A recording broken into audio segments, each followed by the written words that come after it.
Live from the Toad Hop Network studios in Hollywood, this is the ToadHopNetwork.com. A place of our own without a lot of parents bearing down our backs. Radio worth watching. And here we go. Back to Old Faithful. It is the Schmoes Know podcast. Hey guys, what's going on? We're back. Back after a week off. It's myself, Christian Harloff. And I'm Mark Ellison. You My are. God, that intro music just felt so good to hear. Yeah, because I remember the time that you and me were just mere fighter pilots hoping for a shot at the big time. Oh, you mean the pre-intro music? The pre-intro music. Yeah, the Top Gun theme. It was nice. There's a reason for all that Steve stuff. Stevens. We take music from, we ask you guys on Twitter. By the way, hello Schmoville. Thank you for joining us back again on the Schmoes Know podcast. We ask you guys for suggestions on scores, and it's like Wednesday or Thursday, we ask you guys, and you guys suggest a whole bunch. This one was Top Gun was one of the Miss Movies suggested it. Thank you, Miss Movies, because that's a great guitar score, and what better score to have than some kick-ass rock guitar. Speaking of kick-ass, Christian, man, let's get into this What shit. a show, what a program we have lined up for the kids tonight. There's a lot of cool stuff going on today. I mean, of course, when we start the show, we always do the movie news, the latest news to break, what's going on in the movie world. We'll talk, give your opinions and stuff. Tiffany Smith, our great co-host, is out at the Wolverine Junket this weekend in New York, so she will not be here. Megan Finley is in the L.A. traffic. She's coming up the elevator as we speak. Okay. Got stuck in some Hollywood Bowl. Well, she will be joining us tonight, and she will be joining us. Stevie Nicks at the bowl. Boy, is Tiffany missing out tonight, man. Yeah, Tiffany. Is that what the rumor is, that she's there for the Wolverine Junket, or is she it hung just out with El Maimbe. And by the way, you know who else is there? No. Finstock. Oh, that's not a coincidence. No, it's not. Finstock is in New York. It's their honeymoon. Come on, we should be That's happy what I'm for saying. the couple. This Wolverine thing's a sham. Finstock went to Jared. He got a ring made of adamantium, and and pizza. they're a happy couple. No, you got a ring made of pizza and It's pizza made of- crust. That's better than the Wolverine joke that I had prepared for an hour. Yeah, I think he got he made her a ring of pizza. I don't use notebooks. Yeah. He made an elven ring instead of some kind of He elven wouldn't even know what an elven ring was. Yeah, he talked about the guy, the Killer Joe. I love the scene with the buffalo wing. All right, so here's this cool stuff going on the show tonight. Awesome. We saw a little film today. We did, and it's called The Conjuring. The Conjuring. Scary as shit. And whoa, she doesn't have. Oh, wait a yeah. minute, we signed on for pink hair.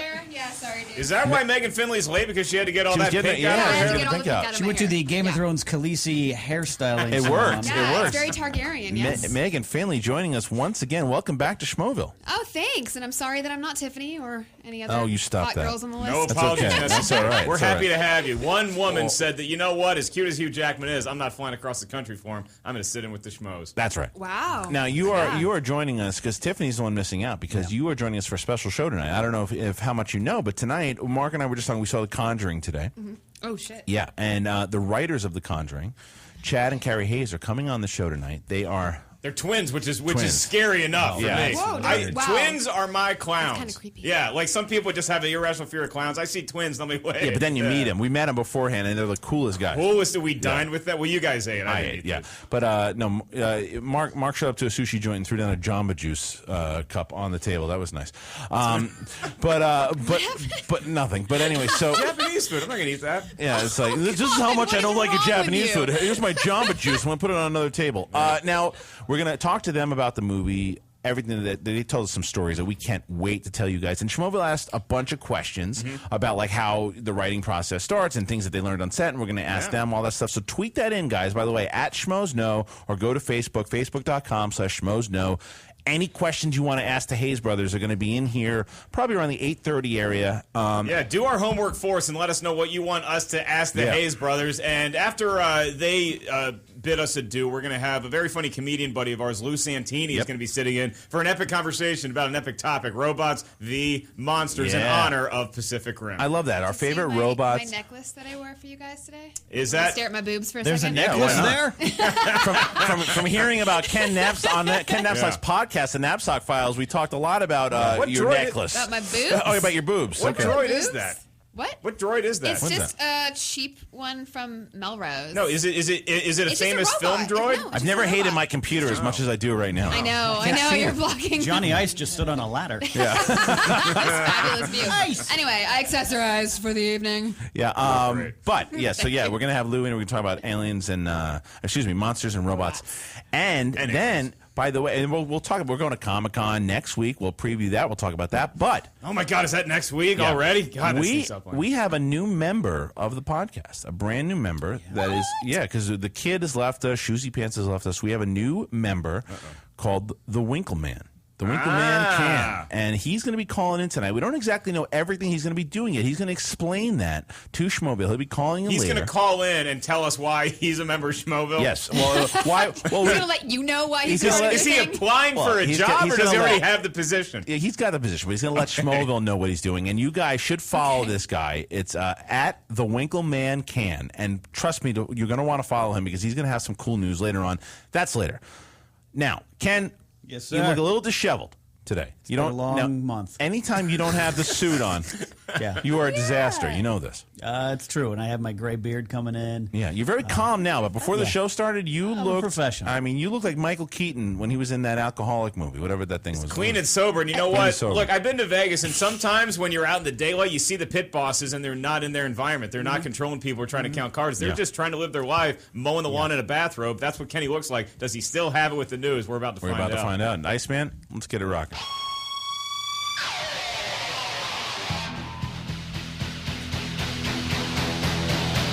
I'm Ken Napzok, and these are your Schmoes No Headlines brought to you by Magic Hat Brewing Company. The website Den of Geek is reporting that there are finally character confirmations for 3 major Guardians of the Galaxy castings, these being Benicio del Toro, Lee Pace, and Karen Gillan. As previously thought, del Toro will be playing the Collector, most likely the film's big baddie.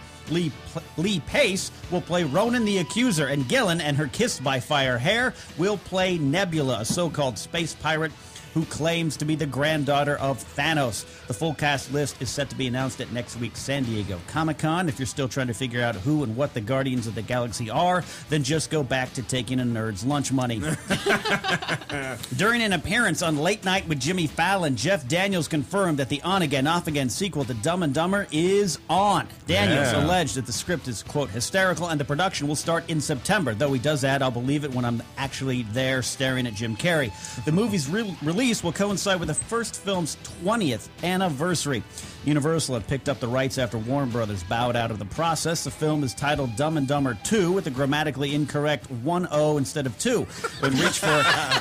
When reached for a comment, humans under 25 did not understand the difference. A live-action version of The Jungle Book is in the works. Disney has hired writer Justin Marks to take a swipe at the script before 42 Disney executives take it home for the weekend to, just jot down a few notes on it. For those not familiar with The Jungle Book, it's a story of a small Amazon River tourist boat that travels around in endless circles while a bitter boat captain fires blanks at animatronic hippos. Pretty sure Johnny Depp will star in it. Guillermo del Toro, which translated into English means eats like a bull, is set to direct the FX pilot for The Strain, based on his graphic novel vampire trilogy he co-wrote with Chuck Hogan. And one of the castings announced this week is friend of Schmoville, Sean Astin. Yeah, all right. The former Samwise Gamgee will play a key member of a team called upon to investigate why vampires are still popular. Sweet. Or maybe it's We want to see that one. Maybe it's to investigate a mysterious viral outbreak of an evil strain of vampirism. Sam Mendes has finally been officially confirmed to be on board as the director of the yet-to-be-titled Bond 24 film. This came after, forget it. How many times do we have to report the same story? Here's the title for Bond 24. Dude, Mendes, make up your mind. And P.S., it's 2013. Quit doing theater. Finally, Vin Diesel confirmed this week that he did have a super secret meeting with Marvel, but there have been no leaks, hints, or clues as to what the meeting might have been about. Speculation is ranging from him appearing as Vision in the next Avengers, or as Groot in Guardians of the Galaxy, or maybe even the voice of Thanos. Hard to say because there aren't many short superheroes who walk around pretending to be way more important than they actually are. I'm Ken Napzok, and those were your Schmoes No Headlines, brought to you by Magic Hat Brewing Company. For more news, be sure to head to schmoesno.com for reviews, news, and clues. Hey, Napzok. Stellar news reporting, even more stellar joke writing. I love it. Now let's get right into it with this Vin Diesel thing because Look, I saw the picture that he tweeted out from Marvel, and my opinion that he's going to be in the next Avengers movie because he took a picture of the little subliminal thing in the background. Right. There's a picture of the Avengers, like the old school Avengers picture that he took. Oh, so people are studying this picture like it's a Zapruder film, like they're just looking at every possible angle. Yeah, but he's very savvy with Facebook, and when he tweets something, and Facebook said he does it for a reason, and he probably said, "No, make sure you set up the shot right there. You set up the shot, make sure the Avengers in the back." He also, I don't have the exact quote in front of me, but the quote summarizing the meeting was that the people there have great vision in what they want to do. And very nice. I just don't think it would be as much of a news shaker if it was Guardians of the Galaxy, because again, as far as I'm concerned, that's still the raccoon movie until somebody. I was going to say, isn't that the owl movie? Yeah, no, there's owls and there's raccoons, but then there's the Avengers, and so if you tweet you signing a deal with Marvel, it probably involves the Avengers, which means it could be the voice of Thanos, right? Or it could be. Look, again, we don't know what's in store for the Guardians of the Galaxy. They might have so much confidence in the Guardians of the Galaxy that it's already going to transfer into the Avengers. So it might be a character that appears in both films. What? You say that like you don't believe it yourself. No, I believe it. I mean, I think it's a possibility. That's the thing, is we don't know what. They don't know either because it's not a proven franchise yet. It's coming out in August. Yeah. When it comes out, I'm excited for it. Let's check it out. Let's see what's going on. All right, let's move on now. What's the other thing about Sam Mendes? Finally. Okay. I mean, this has been confirmed like 5 times. It's like Dwight Howard, right? It really is. It's like Brett Favre trying to end to play golf or whatever he did. I mean, I'm glad he's on board. Yeah, ball sports. Skyfall, I love Skyfall, so I'm glad to see he's sticking around. But he did put this all aside for theater, which is I'm grumpy tonight, so don't get me on my theater. You are grumpy tonight. I want a little more. I want a little more action. That's my only complaint about Skyfall. Is that I want a little more. I want one more like kick-ass scene in there. And maybe I'm just coming off a high from Pacific Rim where I did nothing but watch two giant beings hit each other for 2.5 hours. Right. But I want like one more action scene. I get that Skyfall was kind of like rebooting the Bond mystique a little bit. Right. So Sammy, if you're out there listening, love you. Love your ex-wife even more. So Sam Mendes did a great job. A lot of people thought Skyfall was one of the best Bonds of all time. It was great. It was great. It was really entertaining. I watched it again recently. It's a great film. Glad he's coming back. It's hard. Look, it's always hard when you take a new director, and especially when it's Daniel Craig and you have this Bond already, and it's like, I just deal with this director, now I got to deal with another one. They're familiar. You might get another one that's great, so that's good news. Smart move. MGM had just dug themselves out of that hole, too. So now, Mark, I know that Dumb and Dumber is one of your favorite movies of all time. It is. The comedy. So how you feeling? How you feeling about the sequel? Is it a little too late? What's the deal? Dumb and Dumber is in the top 5 comedies of all time, in my opinion. Behind Animal House, Monty Python, The Holy Grail, but nonetheless right up there. And Dumb and Dumber, I love that it's named Dumb and Dumber 2. That is hysterical, and like anything that I might get really excited for, I can't wait to see the trailer. I think the trailer is going to tell me a lot about this. The Anchorman 2 trailer, the teaser kind of let me down a little bit. Didn't make me laugh. Yeah, it was super lame, right? Yeah, it was just them, but they just thought it was like couples. Funny enough, don't worry about it. Let me ask you about that, though. Don't you think, though, that sometimes the trailers show you too much, and that aren't you glad they didn't give you a lot of bits? I think that comedy movies will show you too much when they're not confident in their product. Like the Ace Ventura trailer didn't make me laugh at all when I was a kid either, and that ended up being one of the funniest movies ever made. Right. So I think that if comedies show you some of their hand, then you can still be a great comedy and be surprised. See, I'm on the other side of that because I think that Anchorman already, it became it did okay at the theater, but then it became a cult classic. People love it. I think that at this point, you say Will Ferrell, you say Steve Carell, Anchorman 2's coming out, you show them, hey, there's Paul Rudd with that mustache, and people are going to see it. I don't think you give away the bits. Okay, but Dumb and Dumber. Yeah. These guys are 20 years removed, and Jeff Daniels has become such a renowned actor. Yeah, and Jim Carrey's a crazy person. And Jim Carrey is kind of this loose cannon nutcase. Jim Carrey is an extremely talented actor as well. But proved himself like crazy between then and now. He hasn't been. He is cuckoo-cuckoo. He hasn't been funny in a little while in movies, and that scares me. He was great. Remember, I Love You, Philip Morris. I thought he was fantastic in that. Oscar-worthy performance. Yes. But that's what's ironic about the whole Kick-Ass 2, because when you see that trailer, it looks like one of his funniest performances ever, and then he shits a big dynamite crap on it, and it's like that movie. Dynamite crap. A dynamite crap. Wow, that's what you get when you eat sushi? Not yet. I'll tell you. I'll tell you by the end of the show. But that's so again, I'm excited to see what happens with that performance, and if it could lead into if Kick-Ass 2 does well, and he apologizes for that nonsense.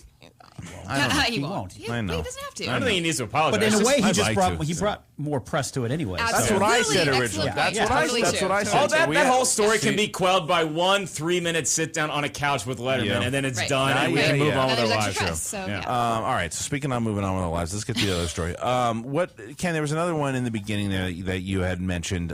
We got some Guardians of the Galaxy casting news that does not involve Vin Diesel, but it does involve the Benicio del Toro thing's awesome. He's great. Lee Pace. Okay. Yeah, and these are all ones that were rumored and talked about. And again, let's also say nothing's 100% until we actually get something official at Comic-Con next week, which we'll be there for, waiting with bated breath. Can't wait to talk about all that stuff. Awesome. You guys, we're all going to have fun covering Comic-Con. Then you guys are going to have to let me go at about 6 p.m. on Saturday. Somebody trying to find out where Metallica is playing that secret gig. Metallica's playing a secret gig somewhere in downtown San Diego. We're going to talk about knows about. Yeah, we're going to talk about all that stuff that's going on with the Comic-Con because, again, myself, Ken, Mark Ellis. Mark Riley, as of right now, is going to be going. Mark Riley, the editor-in-chief of our website, who is a worker, one of the hardest workers that we know. He was arrested for picking up a transvestite hooker last night. No, that's actually no. He's actually sick. Same thing. It wasn't transvestite. I'm looking at the wrong name. That was Josh the intern's profile. I apologize. He's just a little under the weather, so he's not here today. We don't know if he's going to be going to Comic-Con yet. So Schmoville, do me a favor here for Riley at Riley REILLY around. Tweet him. And let him know you're thinking about him. Say, what's up, Riley? Hope you're feeling good. What? I love what you're doing right now. You want Schmoville to tweet Riley to make him feel better, and then also be like, hey, you're still going to Comic-Con. No. I don't want to break his balls. If he can't make it, he can't make it. I don't want him to over you. I don't care if you overexhaust yourself because that's what you do. That's what I do. I come in frazzled. Kenny, I like it when you're happy, but my God, did you hear yourself read the news today? You crushed it. I went angry Kenny all the time. Angry Kenny's Why are you so pissed off? Let's talk about that. I think it's me. Is that it? You knew you were coming in? Yeah. You've been on his podcast a lot. You've been on his podcast a lot. I'm a little jealous. Me? No, I've been on his podcast the same amount of you. By the way, you want to get at it? Can I announce the new podcast coming up soon? It's called Her Again. It's called Ken and Megan Get Drunk. You're lying. It's just us drinking. Third one That's coming out. Absolutely. That'd actually be fun to watch. Fun to listen to. Your podcasts were funny, but absolutely. So what we've learned is that Ken's obsessed with Megan. All right, let's go. Let's good reason. All right, I understand. I get it. All right, so jealous. I am jealous. Look at me right now. It's true. Well, I can't because of the computer. Either way. The mother of dragons, and you're like her Jorah. Right? I'm like her Jorah. That's absolutely right. Yeah. Guys, it's a Schmoes No podcast. It's all right. It's Ken Napzok, Megan Finley, Mark Ellis, myself, Christian Harloff, talking about the movie news in just a little bit here. And around the 8:20 or so area, we're going to be debuting our newest member on the podcast, the Winkleman Can. Yeah, he's going to tell us why he's the newest member on the podcast because I like the Conjuring. I'm just in the dark and I hear some noises and I'm getting freaked out. Yeah, I understand. So, again, one of the things I wanted to talk about too that we were off last week, so we didn't get to talk about this. I really want to give a round of applause to our wild man. Our wild man, Josh Macuga. So because we sent Macuga. You know that guy who's tweeting, texting, not paying attention to the podcast right now? Yeah, he hears his name and that's it. And he turns into Ross from Friends. One whose fans tweet bomb me. He needs more than 10 minutes on the show. Well, we're giving him the 5 right now. So we sent him and JTI to the Saturn Awards, and Macuga interviewed Colin Trevorrow, who's directing the new Transformers, the new Jurassic Park movie. Yeah, and the interview was great. He got him to talk about it a little bit, talked about what they're going to be doing, kind of honoring it, and the thing went viral. I mean, everybody talked about this interview. Everybody talked about it. It was on IGN, it was on Screen Rant. I mean, it was all overseas, and you really got the website a lot of notice, and so we thank you for that because you did a great job. It was. I mean, it was a tag team effort. It was yeah. That's a scary. But the funny thing was is that we were at the end of the line and we got a lot of celebrities that we wanted to talk with. I totally botched it with Mike from Breaking Bad. I was so pissed off. Yeah.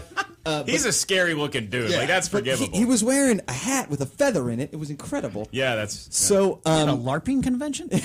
So Colin Trevorrow was walking by and he's not talking to anybody. And I got his eye contact. And I was like, "Yo, come over here." I love that. And we didn't really know who he was at first. Yeah. Mind you, this is also how Macuga picks up on waitresses at B-dubs. Yeah. Make eye contact, interview them. Right. So but it worked out well. And he was familiar with the show. Yeah, he knew the show. In the interview, he was like, I've heard it, I've seen it, and So it was cool to. You got to get him on. Yeah, I would love to. I mean, No, you got to get him on. You're the guy talking to him. I fucking handle You're the guy it. passing out on his couch.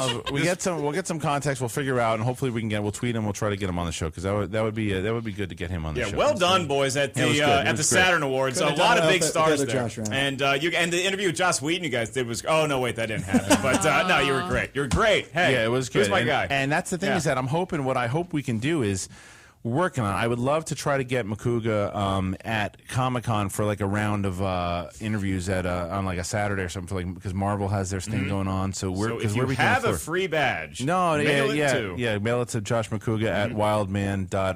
Don't invite me to your house when your husband or wife. Here he goes. Close it strong. All right. Anyway, so That's a long email address. Hey, Johnny, I don't think that's a Johnny real Ice. one. Do you That's kinda have creepy. that? Do you have that music front? Because we're talking about our new member. And I feel relaxed. I play it, and you have to have this music when this guy calls in, because there's a lot of different tones on this show. The Wildman gets the Ozzy Osbourne, and Finstock gets the Darth Vader theme. This guy here, the Winkleman can. Everything's Adam gonna be Winkleman. all right. And there's a reason for that. Everything's going to be all right, because he's a smooth cat, man. I've known this guy for a long time. I know what this is. What is He's this? the official weed dealer of No, Schmoeville. Thank you for no, selling the pot. No. All right.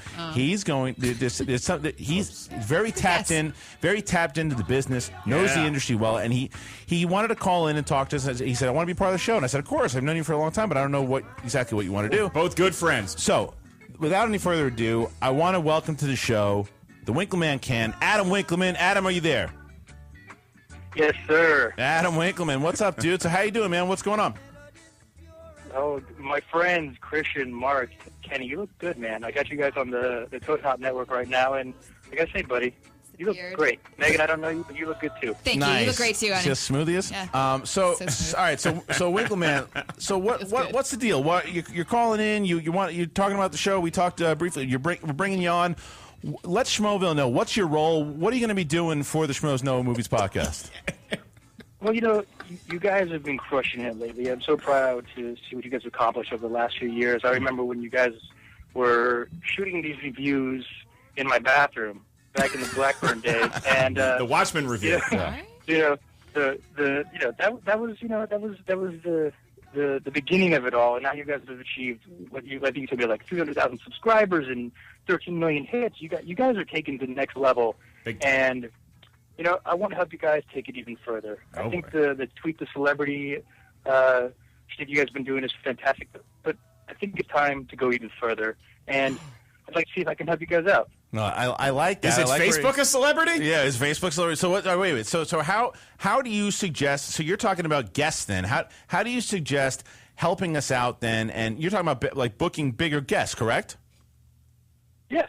Okay, so then one of the things I had emailed Adam, and here's what Winkleman. No, you're not fired. Here's what Winkleman's going to do on the show, so Schmoeville knows exactly what's going on here.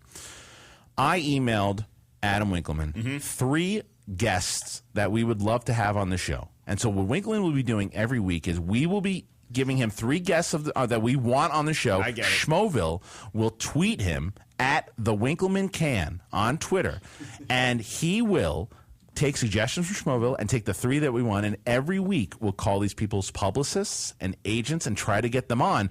And we already did 3 names. Oh, I love it. this So week. it's like he's our angels and we're Charlie, and we give him the missions to go out on. Yeah. And then will he accomplish all of that? That's the thing. I hope to God he does. And if he doesn't, he gets punished somehow. Well, the question is, how good is the Winkleman? And Can the Winkleman can? The Winkleman can, and that's the point of the thing. So I like cans. So You like Will cans? now Schmo have you on the show, Cans. Megan. So Schmoeville, make sure again. You guys now, let's not get crazy. Leonardo DiCaprio, probably not realistic. Here are the names that we gave Winkleman, and Winkleman has updates on all 3 of these names. Okay. We gave him Shailene Woodley. Yeah. We gave him Colin Trevorrow. And we gave we gave 4 names: Jason Momoa and Lily Collins. Okay. 4. Okay, so As a flex. yeah, so Winkleman has updates on all 4 of these names. I don't know any of the updates. I have no idea what's happened. We may have got none of them. I don't know. We've been in soundproof booth all week, so let's get the updates, Adam. What is the latest on these names that we gave you? Talk to me about Jason. All right. Let's see if I can live up to my billing. First and foremost, let's start with Shailene Woodley. Her agent is an old, longtime friend of mine, so I put a call in, and it feels interesting. She's a little busy. She just finished a little sci-fi film called Divergent. Yeah, right. And then she's going to be going over to Pittsburgh and shooting a film called The Fault of Our Stars, written by the 500 Days of Summer duo, Newsetter and Weber. Okay. So she's not around within the time frame that I know you guys are looking at, but the agent's a friend and a fan of the show. So Possible. That's a step in the. It's a possible. Possible. So Down the road when she turns 21, I can legally offer her a beer. Okay. All right. Okay. So that. All right, Well, so yeah. Is there an age limit to your shows? Are we going to be bringing guests in who are under 21? Because I feel like they're not going to be able to participate. She's 21. She's 21. That Funnel them in here, Winkleman. Drinking you guys take part in. I'm a great prognosticator. You can get a 14-year-old in here, Yeah. and we'll groom them for success. That's all right. So we have So Shailene Woodley is a possibility, and it looks like we have an in there. It's a matter of whether or not she's available and when we can get her. Correct? Exactly. Okay, great. Now, let's see, who is it? So Lily Collins. Yeah, what do we got on Lily Collins? She's doing a bunch of press right now for Mortal Instruments. Okay. I've spoken to her publicist. I've also spoken to the publicist at Sony who are putting that film out. Morgan Some Magic. I don't have an update on that one of any sort of. But we're working on it. Real information there, but we're working on it. You want to give him reassurance? Maybe he's not. He said he is. All right. Okay. So we got Jason. I'm working on it. All right. I've had 3 days to make some magic, Mark. Give me a break, brother. You're doing great, buddy. All right. So Jason Momoa.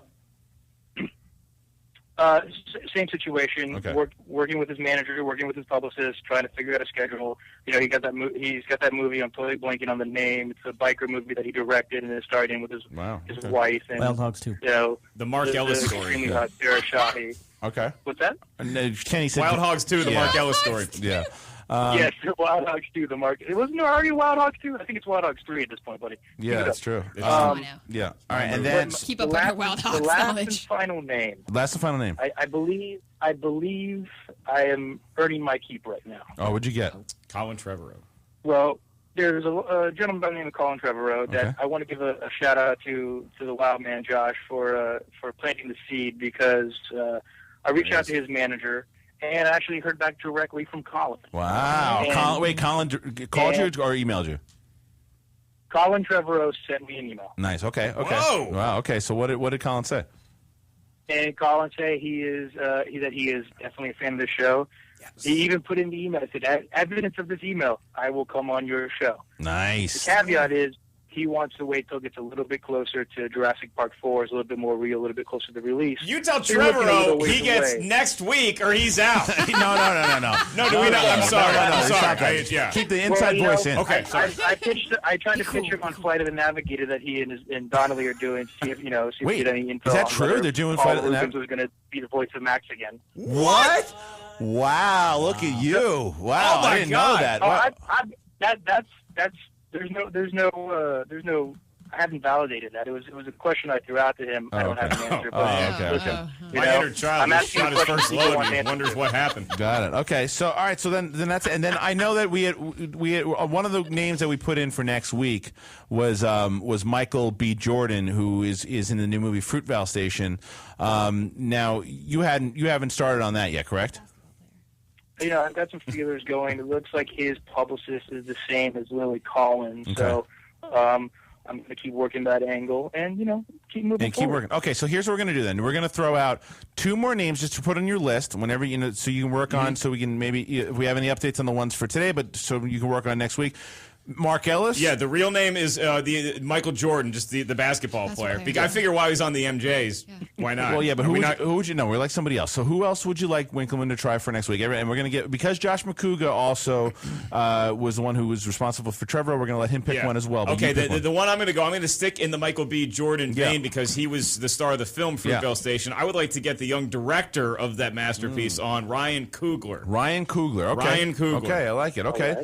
All right. So Ryan Coogler. Right. And so Josh Are you writing this down, Adam? Josh Macuga. I'm having my quote-unquote assistant write it down. I love it. I love it. He's Okay, puffing the Chiba. Josh Macuga. Man. What I'm up, going to man? reach for the stars here. you I got? want a lady. How about Anna Kendrick? Anna Kendrick. Is that Is too that hard? you think that's too high, Adam, or you think it's possible? I think anything's possible. All right. The Winkleman All right, the Winkleman can. That's why we have him on the show. The All right. Winkleman can. All right. So finally, the last people to be able to tell Winkleman who to suggest, that would be Schmoville.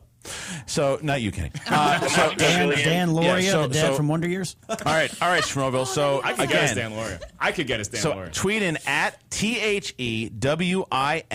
THEWINKLEMANCAN. The Winkleman can. Tweet him, follow him right now, and tell him who should he try to get for next week. He will pick someone, and then next week, Adam will call into the show and let Josh Macuga and Josh the intern and Megan, are you coming back? And Megan Finley next week, who will be hosting the show. He will be let them know what the updates are.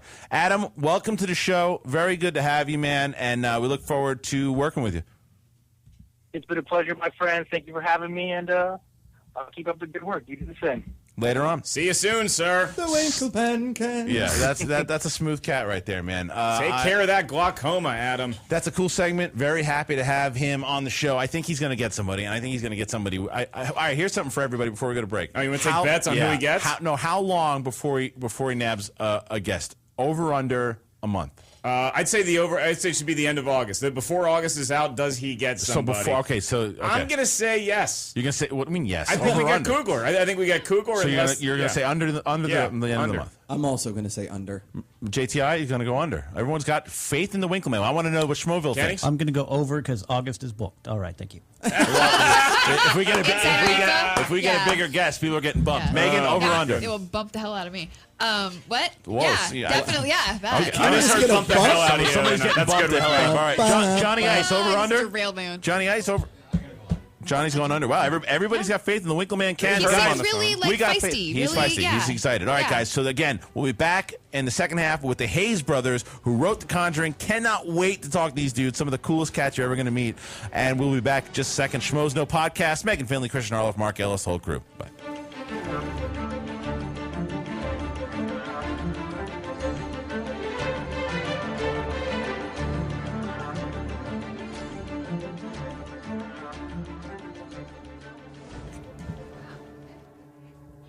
That's some creepy shit. Some creepy shit. Oh, you know what? Yeah. You know what this is? I don't know what it is, but I know that. Well, you don't know what this is. Take a wild guess. Is it from The Conjuring? Very good. Yes! Nailed it.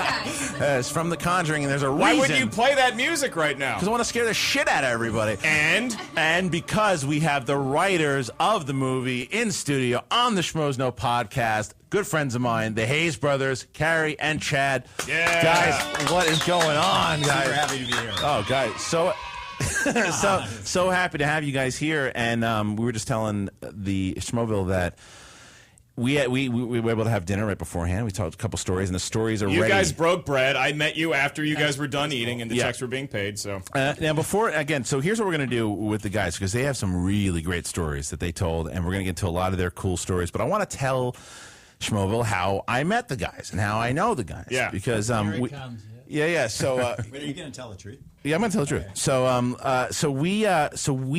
I worked at Joe Silver's company for a long time, and one of my first days, I worked for Eric Olson, who was an executive there at the time, and he was like, "Okay, I'm meeting with these writers, and I want you to go get the writers and bring them in." I was like, "Okay, great." So I walk in, and I see these two dudes, and I'm like, "Holy shit! Those are the twins from Rad."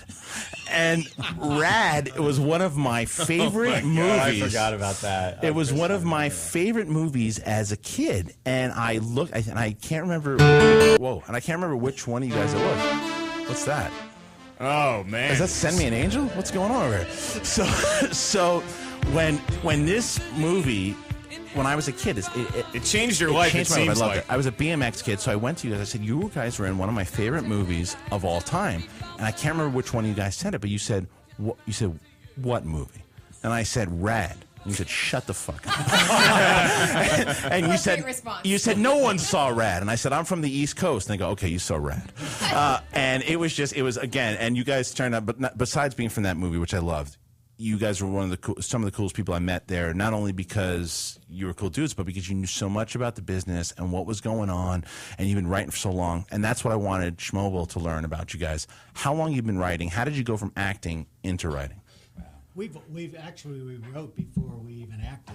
We started writing. We wrote a script when we were 16. 16. Yeah. Just in high school and just dug the process. Write a screenplay and did it, and didn't know that's what we wanted to do for the rest of our lives, but I think it was in our blood.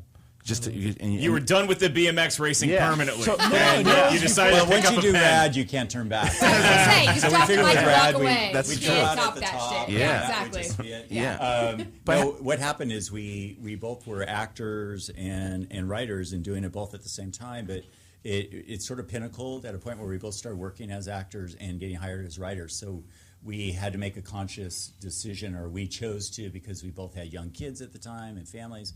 Wow, which one are you more in control with? And it obviously was the writing. So you're not waiting for the phone. It's like you can actually be productive at home. So we made that choice. And you guys have always gotten along pretty well, or? Well, right now. Right now. We're having a good day. Yeah, having a good day. That's my question, because Christian and I, we both grew up with brothers, and I have a sister too. And any creative collaboration that you have, I would try to have a game show for my family, and it ended up in fistfights. So did you guys have like something in your past when you're like, hey, we can't make sure we have that brand of wine when we're writing again because it's going to get ugly? And not only have though, but like even now, it's like, no, I want the ghost to do this. Yeah, it's not a ghost, it's a demon. Right. You guys sit in our room when we're No, they're in our head. Yeah, that's true. But yeah, so I mean, it's just so you guys have always kind of Does it always work pretty well, or is there a lot of tension, and does the tension help the creative process? You know what? I think we have an unusual situation because we've just always been friends and got along and thought creatively very similar. So that process has never been difficult for us. And we do know other writing teams that are like, I want to kill my partner, I want to do this. Right. But Yeah. we rule, if we just say, I freaking hate that, we just move on. You move There's on. just no So arguing. right. It just You guys are more John and Paul in like 63 to 66 than there's no Yoko in the picture yet. That's good. Marital advice as well. There's a chill. Well, the other thing that I had learned about the guys when I started working at Silver is that both my bosses and David Gambino also worked with the guys. A friend of the show? Friend of the He's a show. great guy. He's a great guy. Fan of Rad as well. Yeah, and what they all said at Silver was like the Hayes brothers are the pitch masters. And that's what. And Oh, really? Pitch masters. You And- get these guys in a room, and you're buying the And they can script sell whether you stuff. like it or not. We did it in stereo. But that's the thing, though, is because we have a lot of aspiring writers out there too, and pitching is like crucial. So what makes a good pitch? Don't worry, guys. We're gonna get into The Conjuring, but I really want to talk Pitch to us them. on pitching. Yeah, I want to talk Before about we talk about The pitching. Conjuring, how did you sell the picture? Well, we did. We We sold sold it The in- Conjuring on a pitch. Actually. Right, That's that's- how it went okay. down. We just create the pitch to be incredibly visual. So if I'm pitching it to you, and I know you're the buyer, Carey and I are very sing-songy in how we pitch it out, but we try to pitch it on a visual level so you actually feel like you're experiencing the movie, and you'll pull out particular scenes. You'll do the opening, and when we sold House of Wax, which was also on a pitch, we brought in music. This is how we see the movie opening. Big we pair see of scissors. Oh, really? Wow. Yeah, I we think see a our pair of acting hands. paid off for Sure. that. Performers, We're yeah. very Yeah, dramatic yeah. in Yeah. our pitches. No, but everything from, close up on a pair of hands going over a waxed body. It's a female. The music's playing in the background. You just set the tone. Right, you set the and then you go through the characters and the notion of what you want the story to be. But we have a lot of fun doing it. Yeah. It's a super. It's a process that we really embrace, and what happens is we work it out in such freaking detail that You really practice it. It's not just like, oh, we'll go in, we'll wing it, we're good, we're funny No, we guys. have it all worked We out. call and people- friends and say, "Can you We hear a pitch it to pitch?" And they friends. go, "Oh, really? Again? Wait, am I first or am I last?" Yeah. Here's how I pitch The Conjuring: is I just bring Lorraine. Warren into the room with the little box, and I say she's going to release an evil spirit in here unless you guys make our movie, and then you got go picture. Threats work. Threats always work. So let's talk about The Conjuring pitch then. You guys. We saw the film this morning, and my God, it was everything. I had high expectations after seeing the footage that we did at WonderCon, and it met those. And I'm a horror movie buff. Christian's he's just my apprentice when it comes to watching horror films, and we both were little girls in that movie theater. I've told you guys this, and I've said it to Schmoeville 100 times. My thing with horror films is a lot of the times I feel horror films can be lazy. I feel horror films can be of that genre because they cost so cheap to make sometimes that the people say, "Oh, well, the studio executives say, let's just fine. That's a premise that they'll buy, spend the money on it. Great. If it doesn't make it in the theater, it'll make it on DVD. Great." This didn't feel like that to me. This felt thought out. The characters were there. It wasn't that cliche shit that you get all the time. I felt like there was no jump scares just to have jump scares. I thought it had James Wan was a fantastic director, did everything visually. I thought the writing that you guys did, you set up the characters and tone really well. Sound, music, everything fit well, and I think that's why I enjoyed the film so much. Yeah, and the movie's really, and I said this in our review that's coming out in a couple of days, is that the movie is cocky, and that's what I love about it, because the movie knows that it can scare the shit out of you. And right from that opening salvo, as soon as the Warner Brothers logo appears, it's like that opening in Welcome to the Jungle. Yeah. It's like when Slash on stage, he knows he's going to get into it, man. Right. And that's what I loved about the movie. And my question to you guys is, when you're writing something like that, before James Wan has seen it or anybody else, how do you know, how in detail can you get? Do you just write like, oh, and then they hear a bump in the night? No, you have to write it to attract a James Wan. Yeah. You have to, and Chad said what we do in our pitch, and we also do it in the writing, is when you finish reading a scene or a script, it has to resonate that you just watched a movie. And we get this a lot where people go, oh man, that script scared the crap out of me. And we go, great, job well done. Yeah. You know? Yeah. Because if we don't do our job, Right. then how is somebody going to make it better? You know, I don't want them to fix anything. Yeah. I just want them to make it better. Well, I guess that's the question then. So how long did it take you to write the first draft of the script? It was pretty fast because when we go pitch a story, we have the whole story worked out. So you already knew you want. Yeah. As soon as they buy it, you can write the script. Yeah, pretty much. And you guys knew the story because it's based on a true story about the Warrens, and they went around. They were like the most celebrated Ghostbusters that were real, and it was in from the 60s and the 70s. And then you guys saw this case, and you said that's what we want to write our story about. It was awesome. It was Ed and Lorraine Warren were the preeminent supernatural investigators of the 70s, and we thought that was so cool. Yeah. There was no cell phones. There was none of this old high-tech stuff that you see on all the reality shows today. Right. And that really intrigued us. And so when the story came across our desk, which was about the Perrins and what happened and all that scary crap that How did it come across your desk?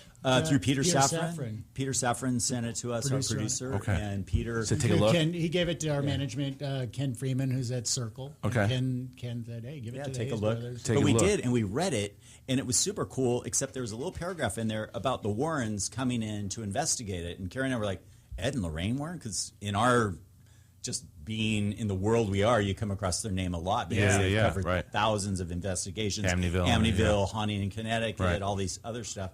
And we just went, whoa, and that was the jackpot for us. Like, let's tell this through the Warrens' POV, because what jacks up the supernatural investigators? I mean, they step into Act 3 of people's lives. When like, do you call they're like- 911? It's like when the shit hits the fan, basically. Right. And so that's when we're going to call Nobody's the like, Warrens. it could be a mouse, it could be a spirit. Like, you had to have some real stuff go down. Right. This family had, oh my gosh, so much. So when you guys are investigating that, when you're researching it, and you're looking, are you every time you say, "Holy shit, this family went through that"? Didn't you start talking to them, and they're like, so.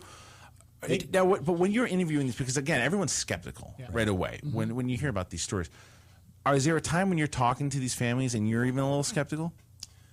Well, when you meet them face on face and you look at them in the eye, you know something has happened to them. And when it's consistent through an entire family, and then having spent the amount of time that we did with Lorraine and interviewing her and getting firsthand experiences from her, and I think I had mentioned this to you earlier, when she lives in Connecticut, we live in LA, and we spent a lot of time on the phone. And when we were on the phone with her, there'd be all this, suddenly it would get all like crackly over the phone. Yes. And early on, no, You're I'm like not. a crappy cell reception, but you're not on cell phone. I'm not lying to So you. you're saying there's a possibility that this thing still is latched onto her? No, it's She just the supernatural world. From Lorraine will tell you that it's interference because they do not want this shared. It as a collective, it doesn't want it shared. And she would demand that Karen and I, she goes, remember what we're talking about? They don't want it in the movie. Remember? And then she would start praying on the phone. Wow. Yeah, I swear. Are you going through a tunnel? No, that's Casper. He's messing with some stuff. No, and then it would clear up. It happened all. Did it happen? Did it happen On when you were set. actually on set? Because you hear about all these problems that were on The Exorcist when they were making, and they're like, is Satan not on board with this film we're making? Did you ask Satan permission? Did that happen in the Conjuring at all? Oh, there was a lot of There was some a lot of bumps stuff. in the night, Yeah. but not like super tragedy, like the aftermath of Exorcist and Poltergeist and all that. But there was some creepy spooky, shit. I mean, There was my son had an incident. My son worked on the film, and he worked in the camera department. And there's a scene which you guys know, which is their museum. every case, if they feel like something needs to be taken off the street, Ed says, like pulling guns off the street, they take it back to a lock and key place that they have on their property that actually gets blessed every day by a priest. Wow. And they have mass performed on their property every day by a priest to protect these things. They need it. They need like the Vatican to fly in every day. I'm telling you, and so we recreated that, and it was full of all these artifacts, and my son was sent in by Scott, the head camera guy, and to grab a cable or do something. He's the last one in the room. We're done shooting. It's 1 a.m. It's classic. And he goes in there, and he goes to unplug this cable and roll it up, and you heard this spinning noise, and he turns around. There's a top, and you would have seen it in the movie, but you have to pay attention to it. And it started spinning, and it went off the shelf and onto the floor. Now, my son's 19, and he's very little scares him. He came running out, and Scott goes, "What the hell? Who's that woman screaming?" Well, and my son, That's my son. he goes, "You can fire me. I will never go in there again." Wow. That's funny. I will never go in there. The top stopped spinning, which means Leonardo DiCaprio was not dreaming.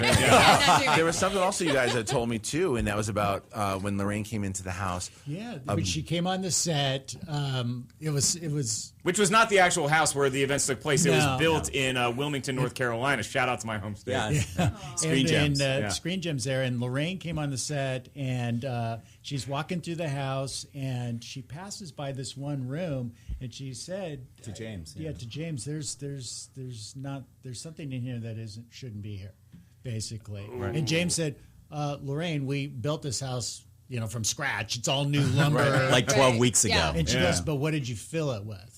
And it was all furniture, antiques, old school shit. Things all collected from flea markets. And the irony is, dude, you gave me like 3 artifacts from you and your ex-girlfriend's place, and now they're cursing my apartment. Yeah, I'm not stupid. But you know what? Just to deviate from that, Chad and I, because of the Conjuring, Chad and I were at a meeting, and we're talking about pitches, and people are like, "Hey, you got any great genre series or future ideas?" And we're after the pitch. This assistant came up to us and said, "Can I talk to you guys for a second?" We're like, "Yeah," and we're thinking, "Okay, he's got a cool idea. Let's talk about it." And he shows us a picture of his dresser in his apartment. And he starts talking about a poltergeist activity in his apartment where the dresser just freaking dropped on the floor, and he woke up, and by the time he turned the lights on, he had a picture, and there's all these socks lined up from the dresser. And we're going, okay. All right. That's a good story. Because in our world, it's a previous tenant that has a key. But that's what Chad was talking about. The look in their eye. Yeah. They're not lying. Right. This guy was he's moved like traumatized. Out. He was so traumatized. He left the dresser. He left everything. He broke his lease. He moved out. Wow, that was it. Now, it's funny that we got to get Lorraine on the phone. We can't fix it. I got an old dresser that he gave me. I already had a heavy-set woman haunting my place as it is. Don't worry. All she'll do if it's my ex, she'll just make you do laundry all the time. Now, you guys, again, you mentioned the poltergeist element that the guy had. The reason I bring that up, too, is because watching this movie, I said to you afterwards, this movie made me feel the way I felt the first time I saw Poltergeist. Oh, wow. Because it really did. I mean, granted, the Poltergeist now, if you've never seen it before, it might seem a little dated to you, but when you watch it the first time, it scares the shit out of you. Yeah. And it's because it had this family, and it was a family story more than it was just, we're going to scare you. Mm-hmm. And that's what this was. And I just felt so in the moments here. And so the question is, when you guys are writing this and you joke about the scares and stuff, do you write a scene that you go, I don't really want to go to sleep tonight after I just wrote that thing? And how do you write that? Where does it come from to make you get that deep into it? God, our kids ask the same question. It's like, Dad, are we safe? Yeah, is it true? Yeah, are you literally writing stuff into the house? Josh Macuga is scared out of his mind right now. Much as possible. Yeah. You know what's strange is I'm just speaking for me, but just become visually, I can look at it and go, okay, that's a scary scene. Yeah. But it doesn't affect me that way because you get your head's in the story. Right. But that being said, Chad and I went to India to do research on a project that we're going to do, and we got thrown into the mix of some exorcisms and some stuff. Wow. And I saw with the lights on because, this was stuff I wasn't writing, This is stuff I was witnessing. I was part of. Yeah, that's sleeping with one eye open. But you guys also got to see some cool actual evidence from, because I mean, it's based on a true story, and so the Warrens have all these case files, and in order to get some stuff approved, they had to get evidence of it, real photographic, visual evidence. Did you guys lay your eyes on any of the real pictures or footage? Yeah, a couple of things. We were really we were privy to. Josh, go out of the room right now. Josh, stay. This is a great start. Get out. We were privy to a timeline that the 5 daughters had written down that was everything that they had experienced in the house, and truthfully, literally a line item. And I will tell you, Excel today would be just. And I'll tell you what you saw was a third. Can you give us anything? Can you give us anything that they experienced that you're allowed to talk about? If this is going to happen, he's going to haunt this. Earmuffs. There was time after time. One of the daughters had experiences with some Civil War soldiers that were ghostly and living in the house. Yeah, wow. The ones that have occupied after someone. Whatever period that was. There was strange lights that would come out of the fireplace and target certain individuals that would be guests. Wow. All of the electric blankets caught fire one night on the same night. What? I mean, it's in voices, and that in the movie you saw it, and I'm like, the smell. Yeah, that's what they all said. They said, that was very consistent. They had on this rotting meat smell. That rotting meat, that foul stench is usually from Axe this fall. One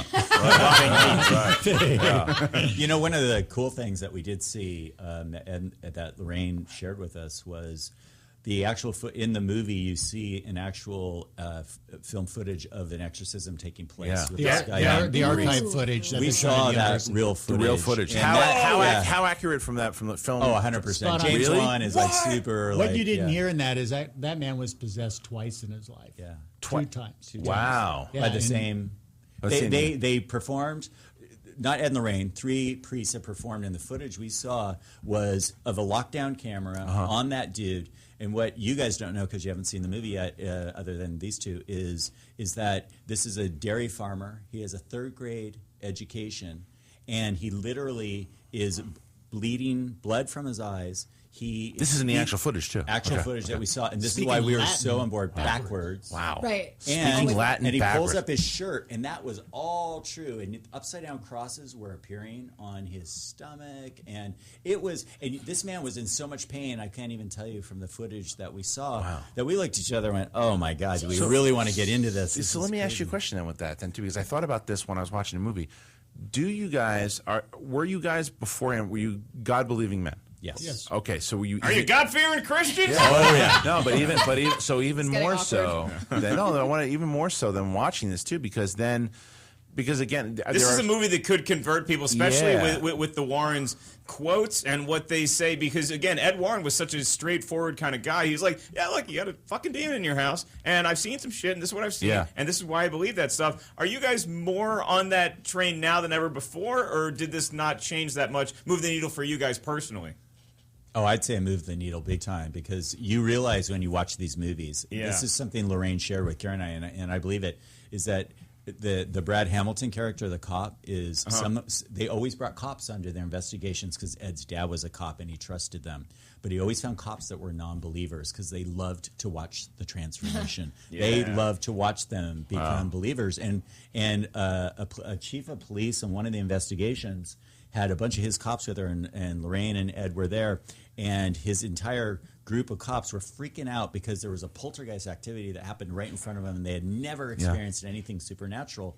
And the chief said, you guys, you got to calm down, because, wow, the devil exists. And if the devil exists, that means God exists. And if that happens, then that means there is eternal life. So relax, chill out. It's all true, you know. Well, I got a couple of cops on my tail right now. But that's the crazy thing too, as far as when you're watching this, because a lot of times people are not gonna, I don't know, believe it. Like, if you have like this footage that Lorraine has, like, why wasn't it brought out? Like, why do you think mainstream? Why can't you YouTube it? Why isn't more? Why is it? Well, I think you can, but why isn't? I believe you can. Yeah, I think you can. But what? But why isn't more mainstream? Josh should go look it up right now. Yeah. But you know what I mean? I know what you're asking. Yeah, like what I'm asking is, why hasn't the mainstream picked up? Like, again, if there's a guy and he's laying there with literally crosses appearing on him, why doesn't everyone know about this the same way I know about some guy getting murdered on, La Cienega or whatever? I'll tell you why. Ed and Lorraine became famous with Amityville, and then they had a huge fallout because of a guy accused them of making it hoaxing up and all that. And Lorraine's first time, she said, "What Ed and I do is between God and us, and I don't care what anybody else thinks." So they don't have to prove anything. Yeah. They don't have to stand They're on not a out to do box of that. any They don't sort. care. Anything They know. like that. They do know, and so it's kind of like. It's interesting because you talk about faith and all of that, and Ed and Lorraine in the 70s, I mean, even compared to today, every time you flip in the channel, you're seeing paranormal, there's ghost hunter, celebrity ghost hunter, it just goes on and on, that their only tools they had, their sharpest tool was their faith. Right. They didn't charge. Right. And Lorraine's vision. And Lorraine, and she was psychic. And Ed was a demonologist. Only one of 8 demonologists recognized by the Vatican in the world. The only one non-ordained. Yeah. The only one. And now on TV, you got 2 plumbers running around looking for orbs. Come on. Yeah, that's the truth. No, it was fascinating for me because they didn't depend on gadgetry. Right. And to answer your question about why isn't more on here is they have thousands of cases. But what do we know? Haunting in Connecticut, Amityville Horror, Annabelle Doll, maybe just a handful. Yeah. And they're very private people. I mean, they're not, they write, they made their money from books. It was to help. They were doing things to help people out. And again, in the movie, and you guys were also telling me this before, that they said that a lot of these things, like you said, most of the times they found out that they weren't supernatural occurrences. Exactly. She said that was very important to put in the movie because for Ed and Lorraine, it's most of the time it's nothing. It's explainable. Pipes. We bought the house by the graveyard, so every night we're thinking we're being haunted, and things like that. And she said most of the time it doesn't happen, but when it does happen, it's of great concern for them to help people get rid of it. Right. And that's what drove them. Basically. Wow, I mean, it's fascinating too. And Mark, what we were also talking about too was I mean, you guys had you put together this script and these characters, and you did all the research, and then you come across James Wan. Yeah. James Wan gets a hold of this script.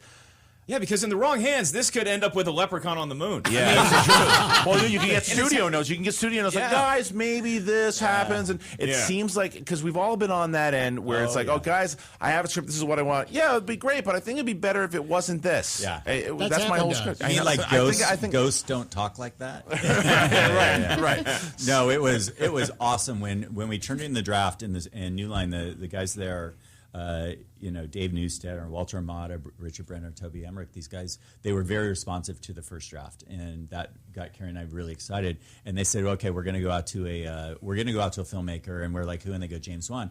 And in our mind, we could not think of a better director. It's like if he was the top of your wish list. That's your lottery pick. Yeah, well, it would be him. If he says yes, we'll greenlight the movie. We'll make the movie. Oh, wow. And if he doesn't, we're going to go out, and it's going to be a slower So process. they went, Did you pitch him? Or no, he we read the script. Just read the script. And then what came down was James hasn't agreed to do the movie just yet, but he wants to have lunch with you. So we're like, okay, here's the working relationship. Okay. How's this going to turn out? Where do you go for lunch? Just out of curiosity. Across from Chin Chin on Sunset. What's that place? It was great. Oh, Le Petit. Le Petit Fours, something like that. Yeah, it was awesome. Not big on French. Well, we were there for. I took Latin in college. I still don't speak as well as the guy getting exercise. Yeah, but I understood you, Mark. That's right, you did. But we did. We sat down and we started lunch, and 4 hours later, we're just still talking about the movie and the scenes, and we've really actually become really good friends. That's awesome.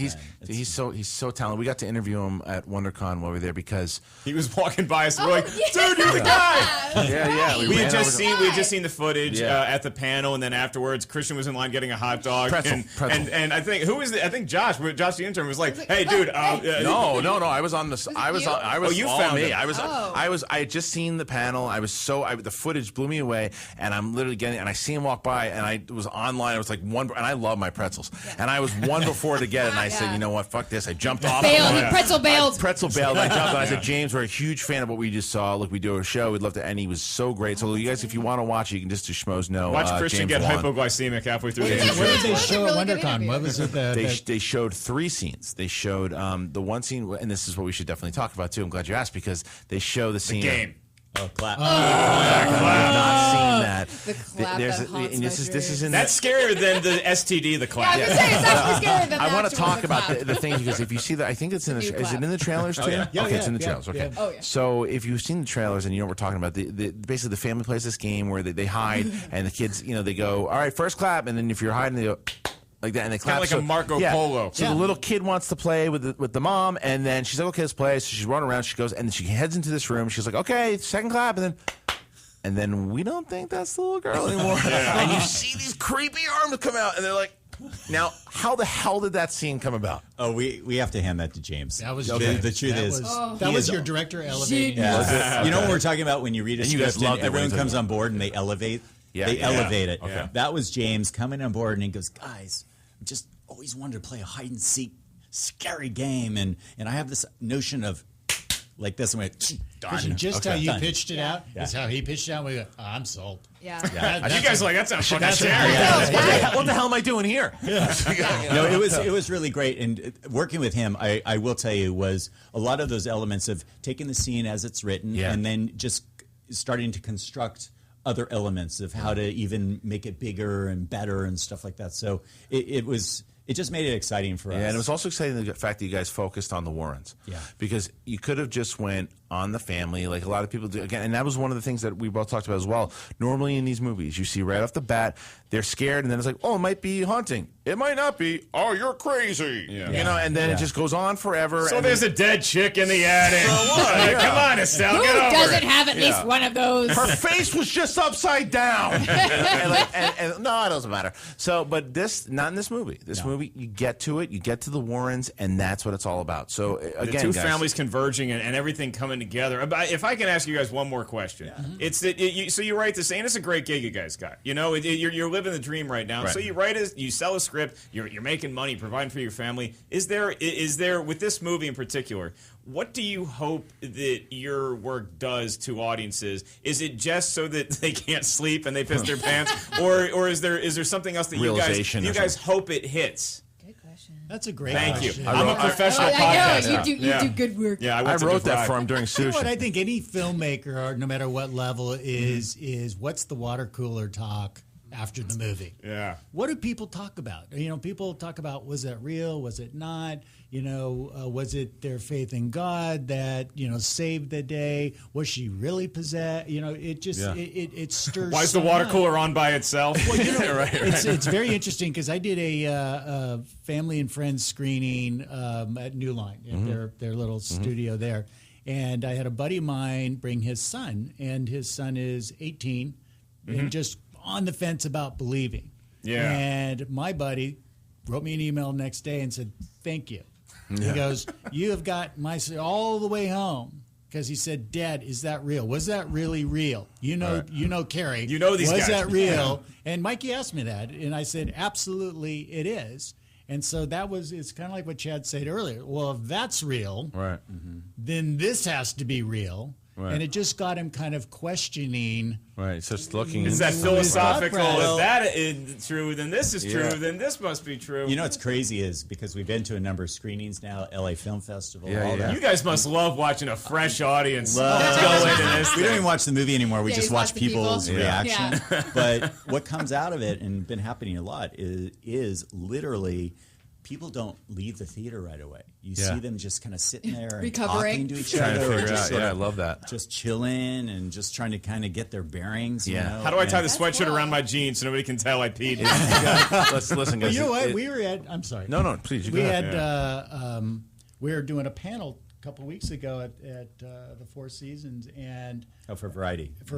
And afterwards we split up. People were asking questions, all that stuff. And I look up and there's this priest in his collar, 4 deep, waiting to talk to me. And I'm like, oh wow. Am I in trouble? He started praying. And he got up to me and he said, "Can I shake your hand?" And I'm like, "Well, yeah, absolutely. What's your name?" I know what he asked you. How's Paris Hilton in person? After we got through that, okay. he said, She's he goes, hot. Yeah. He goes, I know. No, he said, he goes, I went to a clergy screening at Warner Brothers, at the same Studio 5. Yeah. And he goes, you guys got it right. Wow. Thank you. And he was paying attention to because Chad and I wrote the Latin was pre-Vatican II Latin because Ed was raised as an altar boy. And it was during that time period. And he said, the fact you guys paid attention to that and you made it so Catholic, and we go, well, our lead character was Catholic. Yeah. And we had some help. We had Diana Posuka, who's a religious studies professor at UNCW, and she was invaluable. But it was, for me, that was wow. You know, that You was hear these cool. guys talking, you're like, this is professional shit going on. You know what I mean? I don't know. When you think about writing a script, some people you think you're just like, oh, okay. In my head, I'm just, and this guy talks Latin. Oh, here's Wikipedia. Yeah, that's a Latin word. Let's bring it backwards. Right. But then you hear All right. this, you're just like, wow. This is why I'm saying this. Is I why have it's to so great to have cancel him on the all show. gigs this weekend, and I got to go to church. I got to go to confession. I I got to have watch. to rethink my entire life. Yeah. And you've officially scared the shit out of the wild man. So Good. Now, guys, again, we saw the movie. It is fantastic. It's The Conjuring. It's coming out a week from tomorrow. July 19th is the date. There's Yes. a sneak peek Thursday night, Thursday midnight night. show. And that's kind of the way you see this Yeah, movie. you should have to see it with a full crowd. See with other people. Now, we're not going to let you go that quick because I know Schmoville is waiting to ask you questions via phone, via Twitter, via Facebook. So we're going to ask a couple questions here from the guys at Schmoville, guys and gals at Schmoville, and this is from all the fans. Here's a couple. All right, so this is from Charlie Richardson. What's the key factor in making an original horror film? Is it the acting? Would it be just the script? Do you think it's the music? Do you think it's the placement of the scares? I think it starts with a story first, to be honest with you. I think if it feels very original and effective and visceral, where it's going to really latch on to you, that's what we look for in our movies, because audiences will identify with it. And if you want it to be fresh, and then, of course, to answer the question, acting is paramount. And in our movie, The Conjuring, we were so fortunate because we had a top-notch director, and the studio was behind it. We were able to hire really very talented actors who could bring something to the role. And again, they elevated the page for us as writers. And this is along the same lines, but a little different. From Aaron Ryan, how do you make a horror film seem as original as possible, considering that it is a genre where most everything has been done before? Wow, good question. Again, it goes back to story. Yeah. And I also think in order for scares to work and for you to remember, you have to care about the characters. Yeah. And I think, you think like Exorcist and Poltergeist and the classics, it's even The Omen. You think about, those were scary movies, but if I care about them, I can relate to them. Right. Therefore, I'm scared more, versus what you were talking about earlier about the regurgitated horror movies, low budget, I hope it hits, scare. Right, let's get the dollars in there. It's the same thing with the real demon that they talk about. It's like once it smells your fear, it's too late, Jack. All right, let's call the priest. Now we're going to go to the phones here. Hey, you're in Schmoville. Who do we got? Sweet.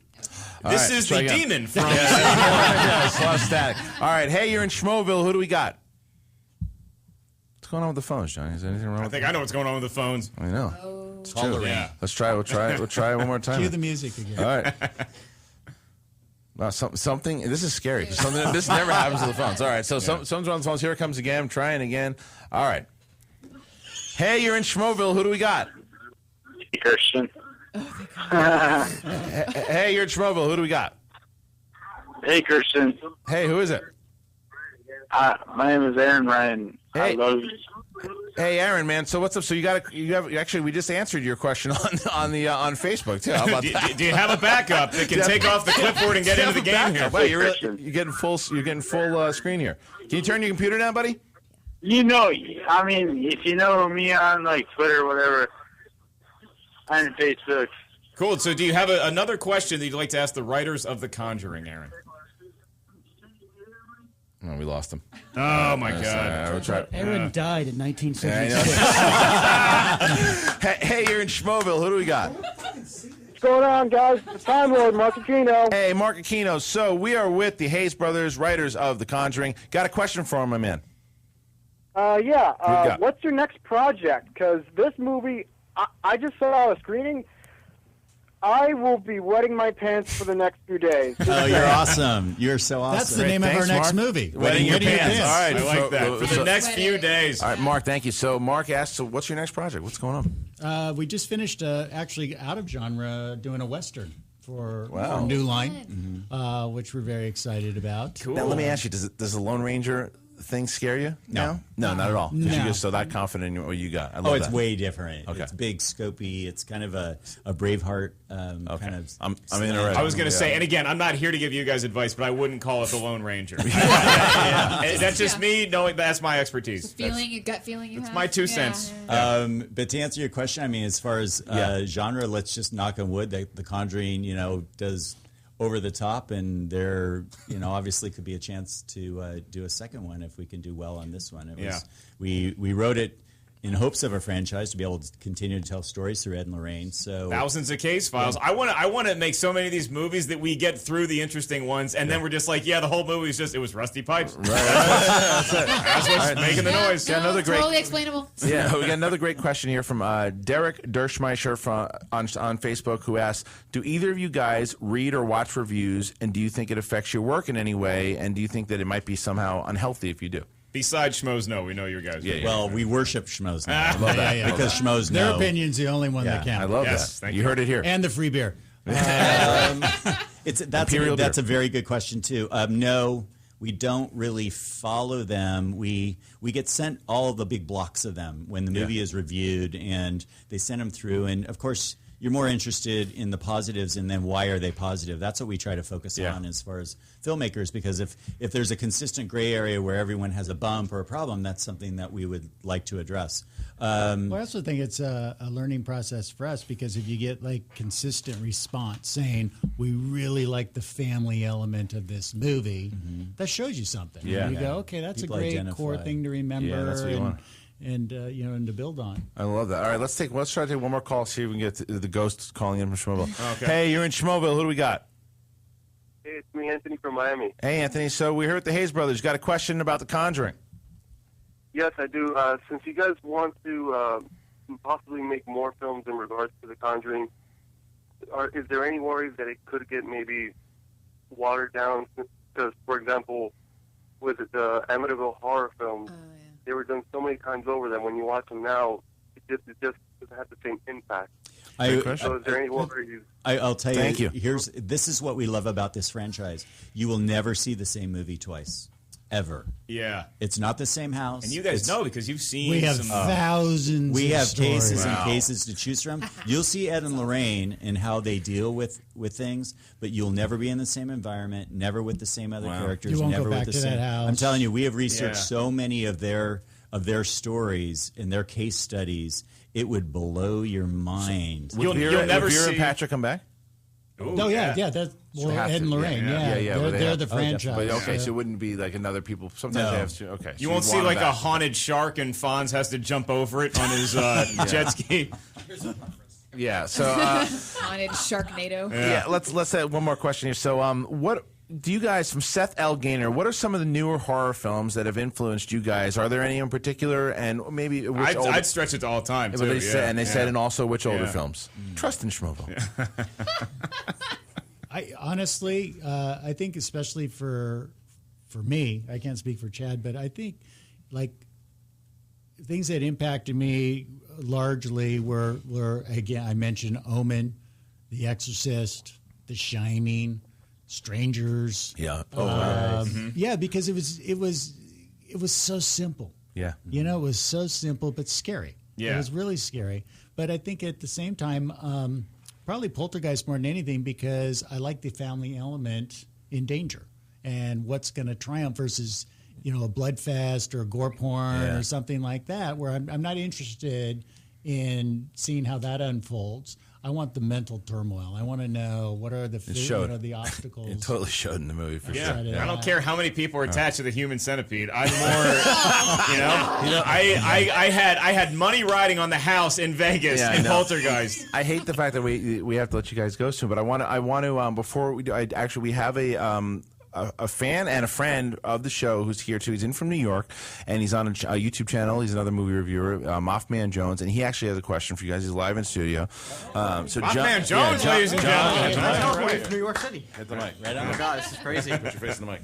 Oh wow, am I doing this right? Yeah, there you go. Okay. You sound great. Yeah, I saw the movie back in May, and I was really affected by it. And I grew up watching all these 1970s horror movies. I snuck them in because my parents wouldn't let me watch them. Anyway, but yeah, were you trying to nail the 1970s tone with this movie? Like, you talked about Amityville Horror and Poltergeist, but were you trying to nail that 1970s vibe with the setting of the story? We totally wanted to do that. For us, it was, and James, in our lunch, he was so on board with that because we wanted to do a period piece. We wanted to do pre-cell phones. We wanted to do out of this world that we're aware of today, that everyone has access to. And so for us, yes, 100% set out to do that. And the production design reflected that too, because I felt like I was in like my grandma's house. Did and an amazing job. Yeah, she really did. It was unbelievable. And one question I would ask really quick for our comedian buddies coming in, Lou Santini and myself, we're on the road a lot. We stay in these hotels all the time. If there's an evil spirit in there, what the hell do we do? Change hotels. Change hotels. It's true. Don't get imprinted on. All right, call Holiday Inn Express and speak Latin backwards. Thanks for the tips, guys. All right, so if you want to miss the horror film of Grown Ups 2 this week, make sure you check the Real Horror Film next week. Again, guys, so we are so happy to have you guys in studio. Will you please come back and join us again? The guys can find you. Schmoville can find you on Hayes Brothers Movies, Hayes Brothers Films, Hayes Brothers Films at Twitter and on Facebook. On Facebook, and make sure you follow them on both those platforms because you're going to see a lot more from these guys. They're great dudes. I'm going to go home and watch Rad. Can I borrow the DVD? Yeah, you can. You absolutely can. I can't watch it. It's too scary. But again, so Johnny, when you play us out, Schmoes No Podcast, we'll say goodbye to Carey and Chad, and we cannot wait to have you guys back on. Thank again. you. Good luck in the movie, guys. Thanks for having us. Thank you. Listen to the music here. Nice. Perfect. There's something weird, and it don't look good. Who you gonna call? Ghostbusters!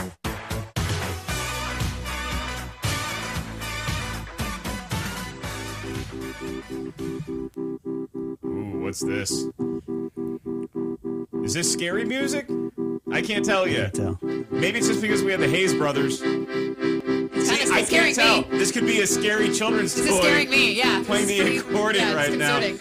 But again, we're all a little freaked out here, and we are very happy to have welcomed the Hayes Brothers, the writers of The Conjuring, in theaters next weekend. July 19th is when it comes out. Those guys were great. Oh my God. Chad and Carey coming in.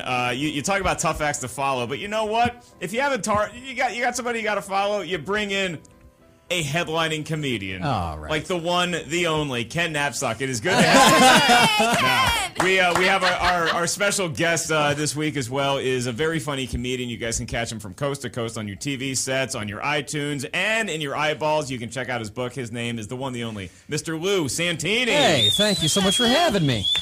Now, Lou, my first question, because I asked the Hayes Brothers this, yes. is have you ever, because we're both on the road a lot as comics, have you ever had, like, do you believe in this stuff, this paranormal stuff? Because I believe we stay in in it. a lot of bad hotels. No, I definitely believe in it, but I think some of the condos that you stay in are way worse than any haunted house. The comedy condos? Yeah. Those are the worst. Thank you. But I do believe in it, but I've never had any issues on the road. Okay, but I do believe. My mom actually had some stuff happen with my grandfather. He actually, back in the day before I was born. Is this more psychological terror betwixt the two, or it's... No, this is just there was a Ouija board in the house that they worked a lot, and at one point my grandfather was in bed. The bed flipped him up and pinned him against the wall, the mattress. What? Yeah. What? Yeah. Oh, that's a thing. Call That's that a an thing. event. Yeah, that happens all the time. Yeah. Because they were messing with a Ouija board? Yeah, they were. We need My s'mores for the show.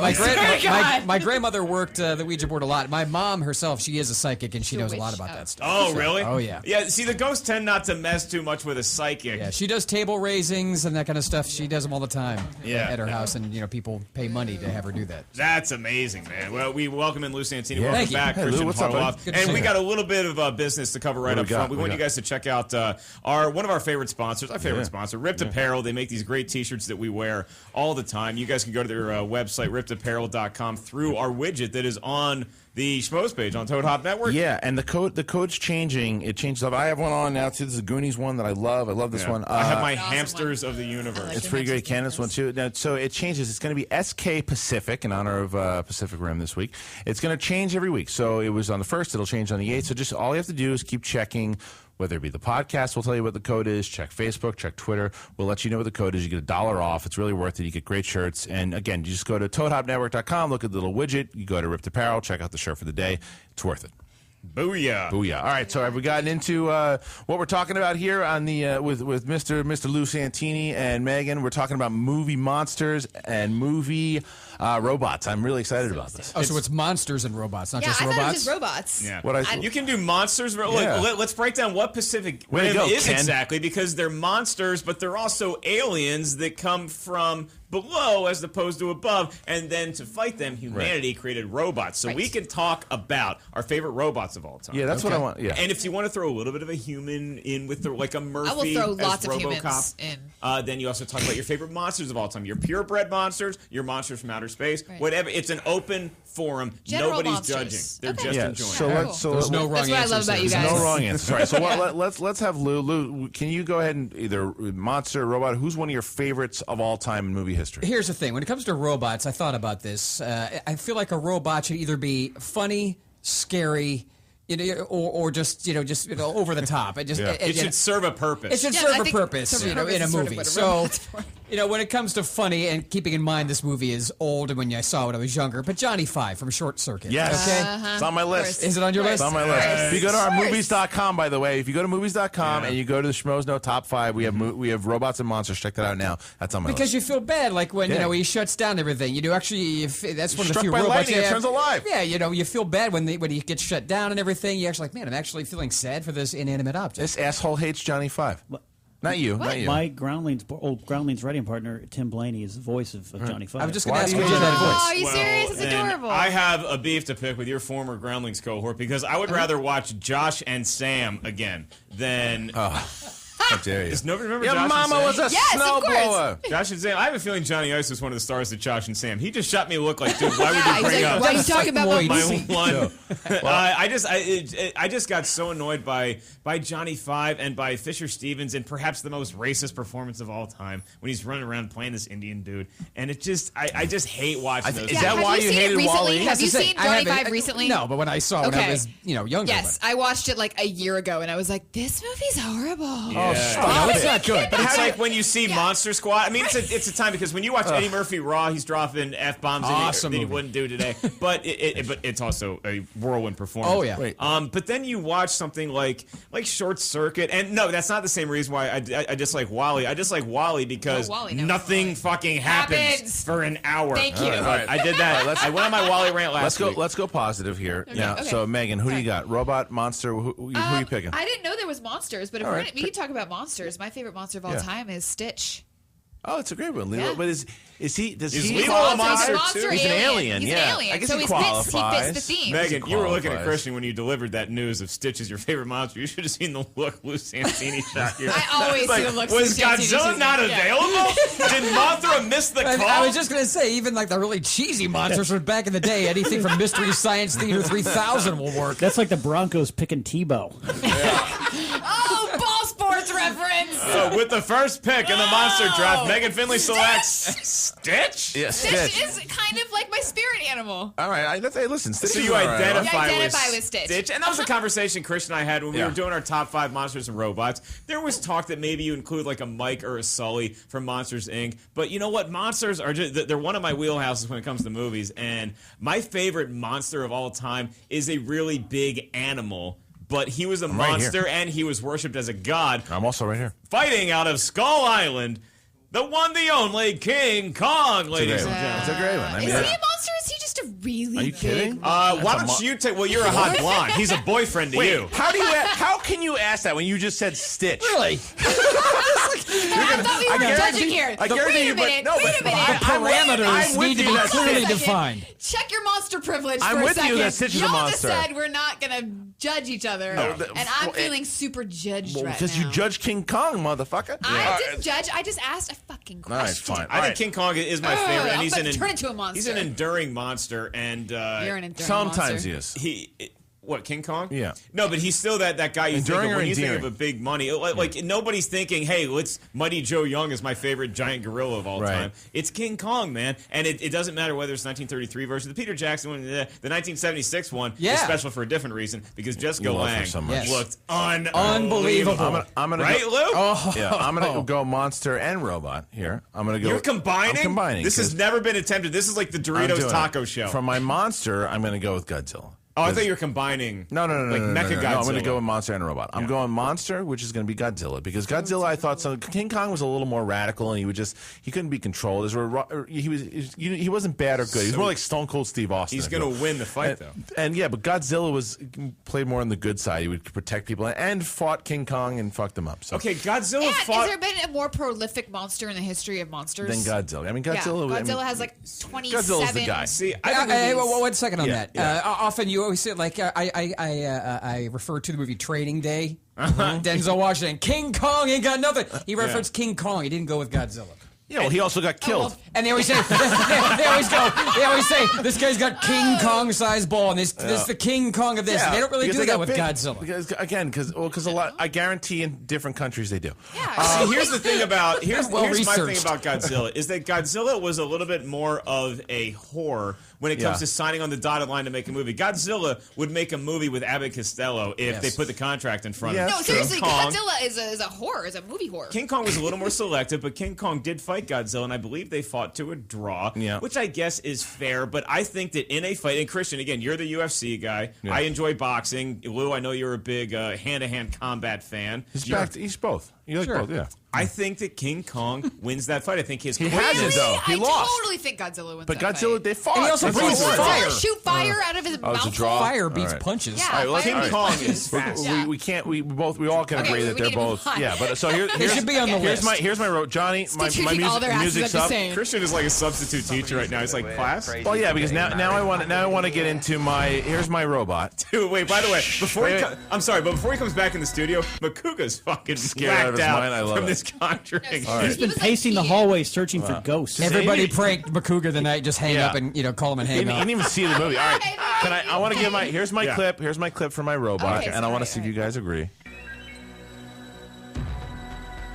Yes. I'm going to say yes.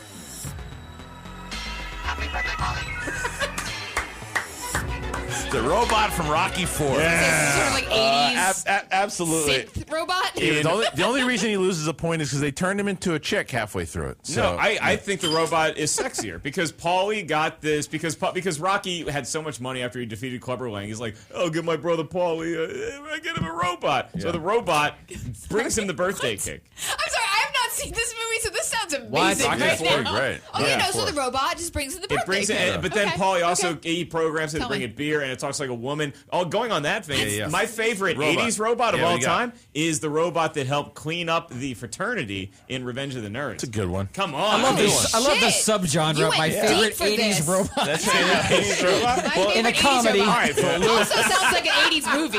My Lou- favorite robot. the award for best robot in a comedy or musical this year. So, Lou, who's your favorite robot from 1932? Yeah, Judgy right. pants. It was with the Day the Earth Stood Still. That guy, whatever that one is. The Superbot. I also, if we're doing monsters, also Ken would know what was the name of that giant robot. Rancor monster. There you go. Oh, I yeah, didn't finish the yeah, question. it's a The, great one. the Yeah, big no, giant that's thing true. when 'Cause Ken's been urging when he he's was been wanting thrown to say into the that. pit, Yeah. and that thing. In Return of the Jedi? Yeah, The that, Rancor? The Yes, Rancor. that was pretty. That was good- badass. I'm going to read some. There's so Rancor. many great R.I.P. robots and monsters just in the Star Wars universe. I know. We so, could talk forever about that. droids. I mean, you got to Natalie mention. Portman's acting.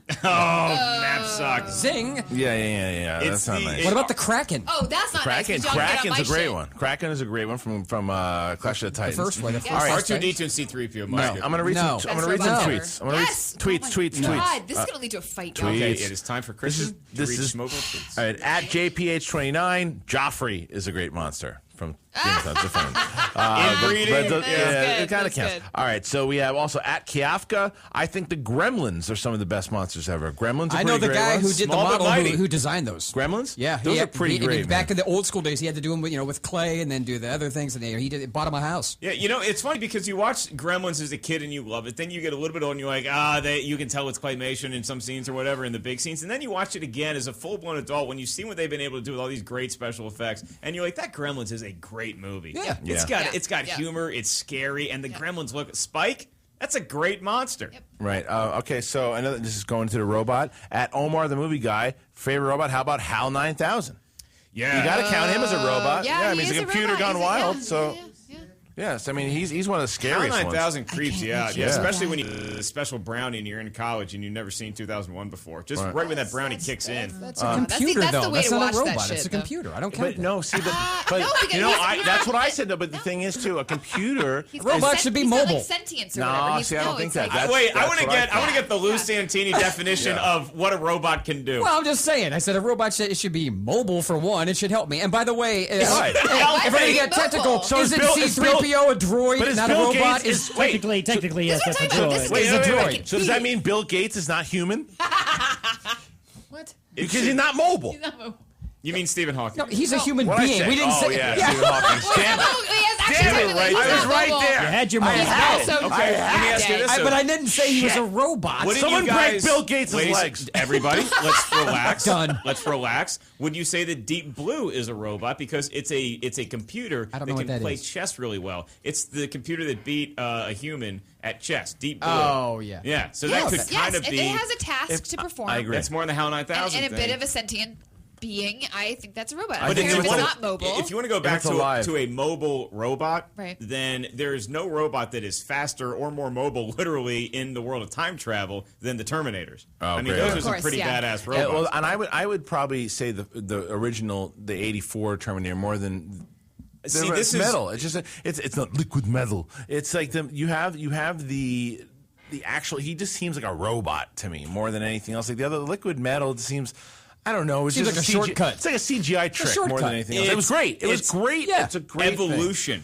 I know, but I mean, it's more of a. Does he really seem like a robot, or more than like water that turns into stuff? I don't know. But you also What? like That you like the turns into Terminator film. You like Terminator 1984 more than Terminator I do. 2, which I think is poppycock. This is going to be a Sorry. splint in our relationship and our Sorry. friendship. I am a big fan of Terminator 2, Judgment Day. And I like Terminator love- 1 a lot. I love the movie. I'm just saying that it's Lou totally Santini. yes, different. Lou, did you have a Te- question? technicality.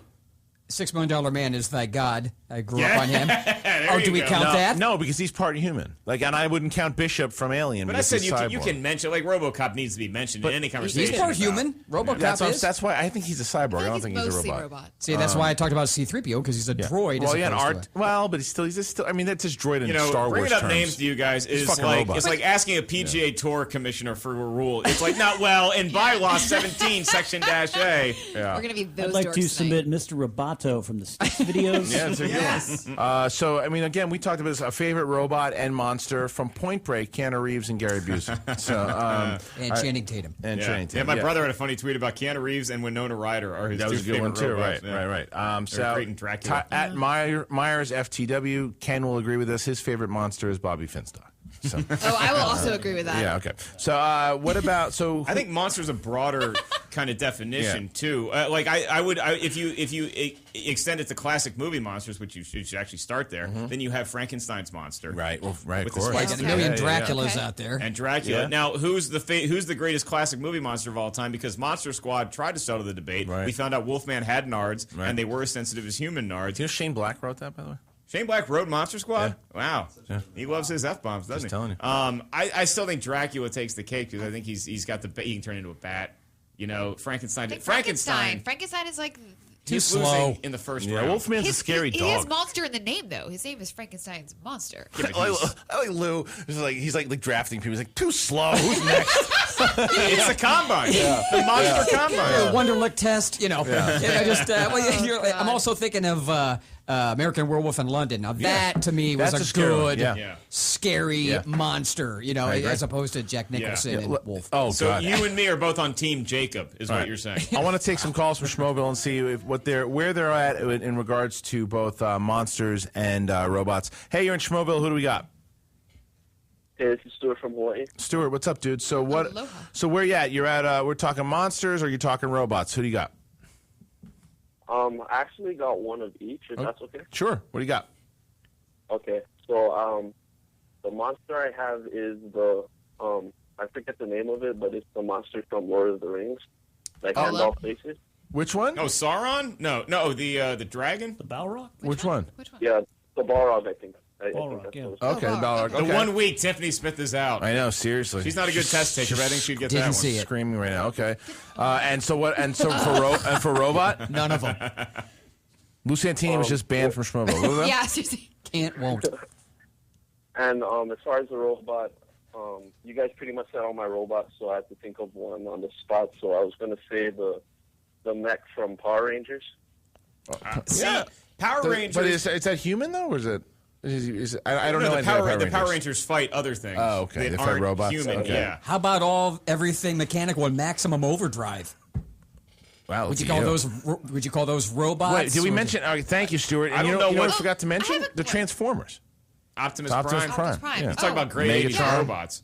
Yeah, so I mean those are some right there. We got some other ones. And so the Chevy Camaro. The monster, There you go. the monster from Cloverfield at Brent Parker in 1985. That and That's a look, good scary one. regardless, Josh the intern gave it a thumbs down. Like, but again, it could be somewhat scary. JTI, come here, come shove your Scary mug in. monster, and I wanted to see more of what they were going to do with the Cloverfield monster. Right, so I know a scary monster. That thing in the box in that one move in the part of the movie Creep Show. That thing. Oh yeah, that was scary.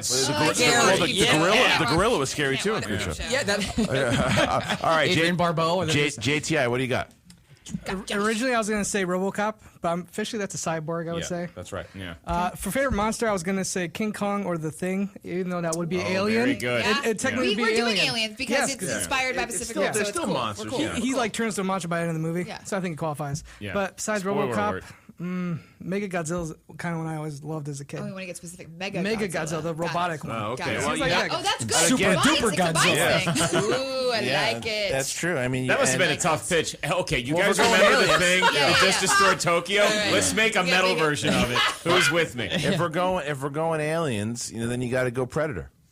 Oh, that's a good I go Queen Alien over Predator. At least we stayed That's focused why on they this whole fight each other. conversation. Yeah. But it's no. But you look at it again. I'm with if you. you didn't know that they were aliens, you threw them around like, who's that monster? And the other things Right. too, like, do you consider Scully and Mike from Monsters Inc? Absolutely. I mean, Totally. you got it, right? They're in Monsters Inc. They're Yeah. going to Monster University. They have to be monsters. That's to be true. But I mean, I accepted. guess maybe not Animated. consider. But I They did guess get because they're not scary is why I'm saying. But neither Monsters neither don't have to Stitch. be scary. That's true. Stitch was Stitch the can first be one. What's scary. the point Have of you being a seen Sketch? monster if you're not scary? Stitch is like my old pug. You can make a You're good like my living old as a pug. monster doing telemarketing. Just anything where you don't have to Okay. show your face on a regular basis. I have a question about if this is the robot or not. Yes, she said as she twirled her long blonde hair. Like Targaryen-like hair. Okay. I have a question. And cocked her head to the side. Guys.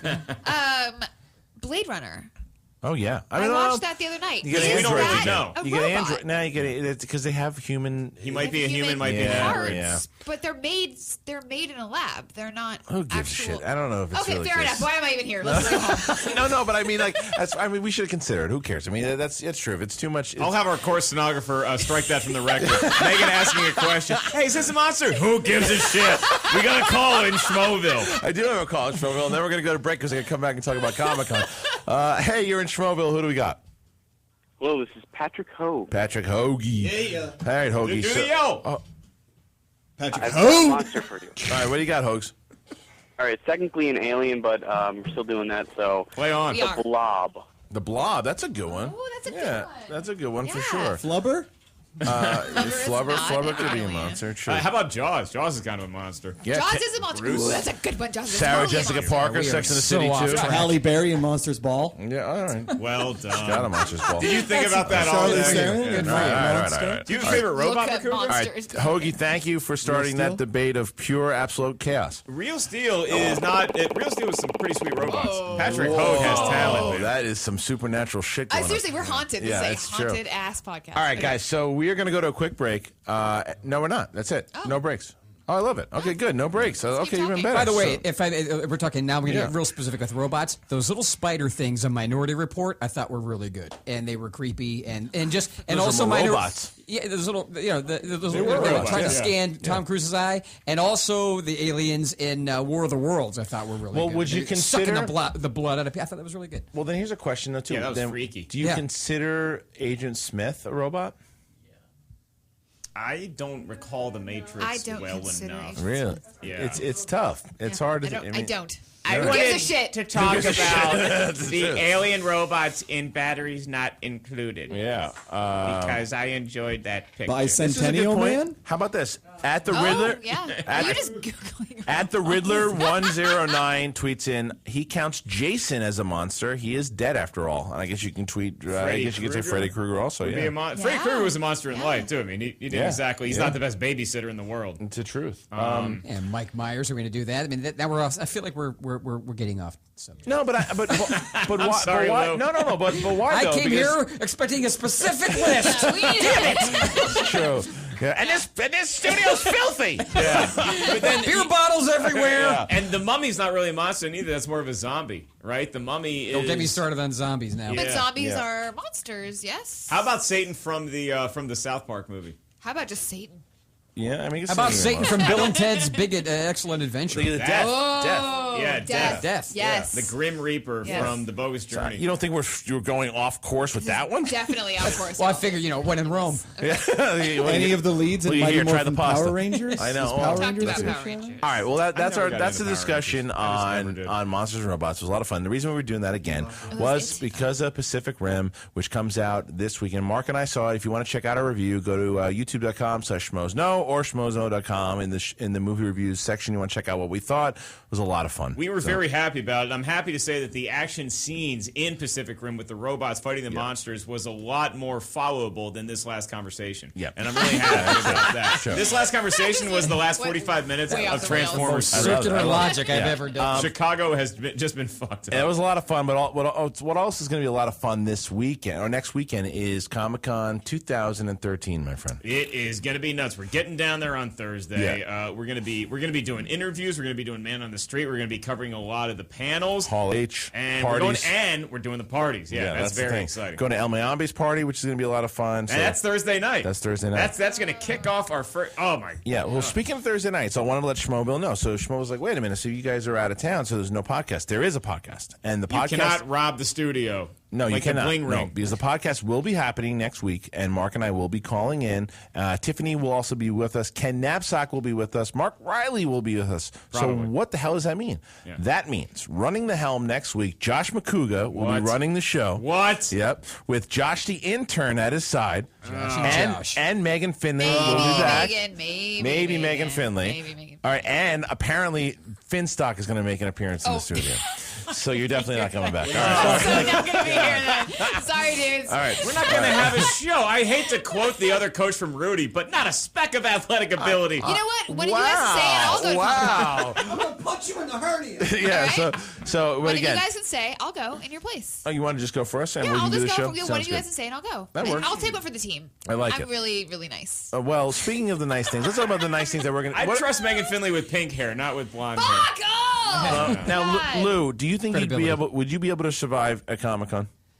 How many days I got to go? Luke, You'd have to- no. you'd have to Luke go- can't even survive this conversation. Yeah, that's true. You'd have to go from Thursday to Sunday. I trailed off during that. I was thinking about Yeah. puppies and stuff. Yeah, Thursday to Sunday. I think I could. Can I have liquor? Fucking Yeah, liar. of course No, I you have. Well, then, can't. yeah, I Even get then, parties. no. You hear No. parties? Considering some of the corporate stuff I've done, that's 4 or 5 days for Hewlett can't. Packard, and you're trying to be funny for 4 days. now- Yeah, I could survive that. Ken, wait, I'm going to let Ken in on Lou this. last night couldn't survive 2.5 hours of Dark Knight Rises. Don't get Yeah, me there's started. no way he can survive. But is there? But All weekend at the thing at Comic-Con. Comic-Con is that there's so many things, and it's not just for fans of comic books or even comic book films anymore. It's a broader spectrum now. So I think that is there anything within the genre of any of these events that will be taking place at Comic-Con that you can immerse yourself in? Do they have anything about Mad Magazine there?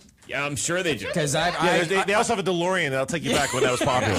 I grew up on Mad Magazine. I was a big Mad Magazine guy, and it just I just never got into that whole thing. I was a big Mad Magazine fan for a couple years there, and a big William Gaines fan. Oh yeah. And the thing about Mad Magazine is that those are collectible, especially the old ones, and so they have all these things. I was a huge baseball card nut. Me and Napzok and Steve Simone. It was my birthday last week, by the way. Thanks for bringing that up. Shit. Happy birthday! Thank you very much. I had a present. I forgot.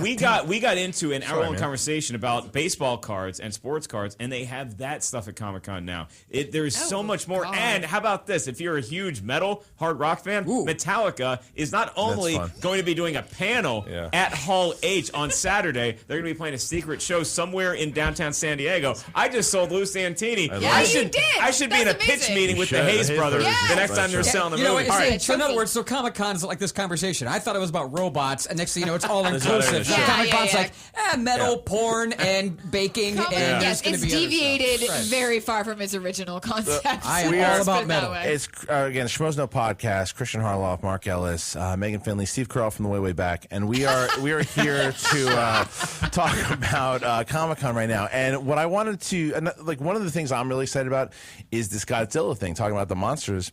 Legendary is doing a thing. Apparently, the rumor is for Legendary is they remember what they did with Tupac a couple years ago with that hologram.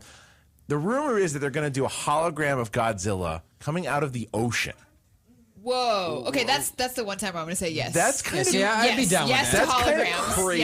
That's it's amazing. right on the shore, and the Legendary panel is not only going to have Godzilla stuff, it's also going to have the Seventh Son, some stuff. It's a feature film coming up with Jeff Bridges, but the Godzilla thing is what you want to see. And so people don't know, is there going to be any footage of Godzilla? Are we going to get to see what the creature looks like? Hopefully it doesn't look like a bunch of velociraptors like the Matthew Broderick one. Right. But if Godzilla comes out of it, because Comic-Con is like pretty much right on an inlet of the ocean. You know, there's a big bridge. It could look really cool. It could look cool if they do it, but if it shits the bed, that's another thing. I don't care. I still watch somebody attempt to do a hologram of Godzilla coming out of the It's got to be better than the 98 What is it to impress you? You're like, nah. Could have been a better hologram of Godzilla. I mean, if it like falters out, they go and it's like, oh yeah, look at it, it's gone. It breaks. But like the thing is too, like YouTube is going to shut down that night. It's going to blow up from all the footage that happens from that. Oh my god! But that's going to be a lot of fun to see how that happens. I'm also very excited about the Disney panel. No, they're doing a lot of Marvel stuff. I think there's going to do more stuff on Phase 3 that's happening in the Marvel universe. But what I was upset about, and I guess they're not doing it, is that there's no Star Wars talk whatsoever. Well, I was going to ask you because Disney now has the rights to all the Star Wars movies, so the Disney panel intrigued me. That piqued my interest. Right. There's no announcements of any Star Wars things, but you got to figure there's a Star Wars movie coming out in 2 years. Right. And there should be, maybe you get a nugget. Maybe you get a kernel. Maybe you get no, because I read today what they're going to do is Disney has this thing in Anaheim that they're going to do. It's called Disneyland. It's an amusement park. No, it's like a separate. They have rides. You know what kids go. The Disney Expo, and they're going to do all the stuff, and apparently the rumors are that some of the cast members will show up, and they're really going to dedicate more time to it. Got it. So they'll starve you at Comic-Con and then. You at this but you know what you always get at Comic-Con is you get out-of-shape Jedis having lightsaber battles. It would be like The Simpsons when Mark Hamill comes out and knocking down like cardboard cutouts with wing. I want to take a call from Schmoeville and see what out of the stories that they've heard so far that are coming out of Comic-Con or things that they want to hear. And look, it's some of the stuff that they maybe want us to report on. Where do you want to send us? Yeah. So all right, hey, you're in Schmoeville. Who do we got? Hey guys, it's Georgie. Georgie, he's been having a night. Georgie, so all right, man. So what do you? Wait! I want to hear about George beating Finstock first of all. Oh yeah, George. There's a picture that we tweeted out today. George took a picture with Finstock. Met him in New York today. How'd that go down?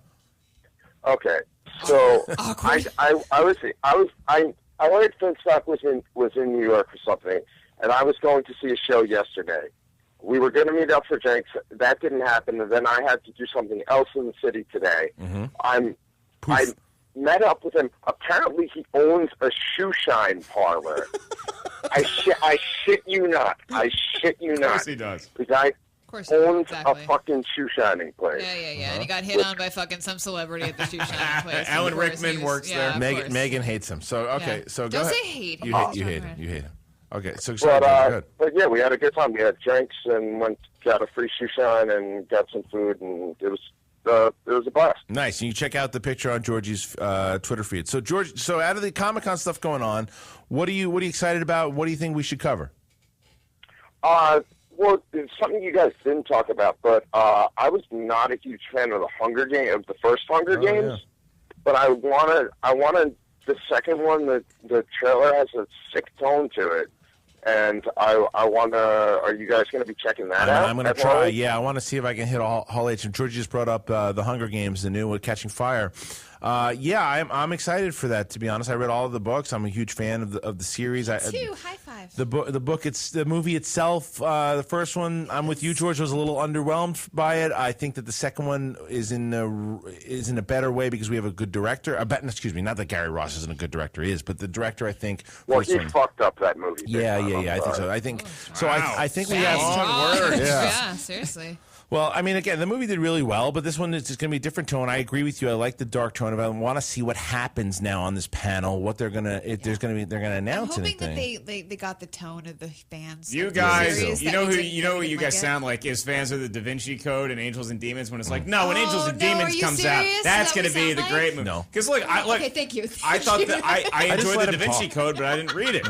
And I'm not going to read the Hunger Games. It's not going to happen. But I liked the first Hunger Games movie. I thought it was good. I enjoyed it. I don't like reading, but I love watching kids get in fights. I do with too. spikes and pine cones and whatever else they can those kids. come up with. with. All right, Georgie. So be careful. Lock your doors because Finstock's out there. All right. He wants your shoes. Yeah. Again, so a couple more things that are happening. I mean, there's the Sony panel that's really big. There's Fox is doing their stuff. Sony panel freaked me out last year because the Sony panel they had these 3D things you put on. And then you can kind of then you're in this 3D virtual world. And it was like, remember Demolition Man when he has sex with Sandra Bullock? What they call sex in the future? Rubbing rocks together. They were sharing each other or something, right? That's what they called it? Virtual reality. Yeah, virtual reality. Yeah, that's what I felt like I was doing. And then I went to a futuristic Taco Bell afterwards and dined with Otho and Dennis Leary. All right, so we had again. We're very excited about Comic-Con. It's going to be a great time. We're really excited about it. You can check out all of our videos on YouTube.com/SchmoesKnow. We'll do everything on Fandango. We'll be calling into the podcast when JTI and Josh Macuga bring down the whole ship. Try not to burn the place down, boys. Yeah, but again. We had the Hayes brothers on. Make sure you check out The Conjuring. But Lou Santini, who's is a good friend of ours, we've known him for a very long time. We're on 10 years, are we? Or if not longer. Oh shit, we gotta be longer than that. I've lived here 15. I would say we've known him for a long time. But you got to come back on again too, and you got to check out Lou. So your book, your brand new book. Yeah, it's on Kindle. I've sad to say I've emceed over 1,000 weddings in my lifetime. Wow. 1,000. So, you always hear about these books, it's like you always see, they're always geared towards women, 300 must-dos for your special day to make it perfect, that kind of shit. And I wrote a book, it's for men and women, both. And it's a bathroom reader, but it's like all this, cheesy stuff I've seen at weddings. Like, here's what not to do. Who's got the shitty cakes? And here's why. Yeah. And here's what happened. Here's what you can do to prevent it. And you can just download it on Kindle. It's called, I forgot the name of my own book. It's really good book. Yeah. UMC Weddings. Here comes Mr. And now JoJo Jr. Shabadoo. Smiths. The Masellis. Yeah, your wedding should not, how to go from wedding hell to wedding bells. Your wedding should not need a survival guide. And we can also see you in Anchorman 2. Megan Finley, so you may or may not be back next week. I may or may not be back. Okay, so where can the good kids of Schmoeville find you? They can find me on Twitter at Megan Finley. They can also, speaking of weddings, find me on offbeatbride.com. I was going to say, you're announcing you're engaged now or something? No, I work for because Offbeat Lou Bride. is available. Have you not heard this about me? No. God damn it, we're not friends. Yeah. I'm and on Twitter also too. on Offbeat Home. No, you're not. Shut up. Sure, I'm on Twitter. I'm talking. Me time. Go ahead. Yeah. Okay. Robots, monsters, fighting. Monster. I'd like to add Megan Finley to the monster list. Nice. Oh, she was already at the top. Keep food away from her, and that's true. All right. Yeah, I get hangry. Thanks to all of our guests Offbeat, today. yes. All of Megan Finley, Lou Santini, the Hayes brothers, the writers of The Conjuring. Check that out in theaters July 19th. Special sneak previews Thursday night, July 18th at midnight, which is the same night that Christian and I are going to be kicking off our Comic-Con 2013 Schmoes Know style. And our buddy our producer of the podcast, Ken Napzok, who will be there taping, doing a lot of our Documenting the experience. Ken also has a great podcast called The Napzok Files with myself and Megan have both been on on before, and I think Both Lou's twice. going to be on soon. I will be on soon. Yeah, and I'm Mark, just waiting for yeah, the call. Mark Riley's going to be on. Josh Macuga. waiting for the call. Not Now, clearly been on. Ken, can you tell Schmoeville a little bit about the show? Yeah, it is a conversation with my interesting and fascinating friends in this Hollywood business. This week, we're going to take it back to episode 1, do an encore presentation of my friend and writing partner, the Matt Key. Matt Key tells how he got to L.A. and our writing stories. We got Dan Farron coming up on future episodes, tells great stories of being at the Comedy Store in the late 70s, watching Robin Williams, Rodney Dangerfield, and David Letterman bomb. It's great stuff. Mark Riley's coming up.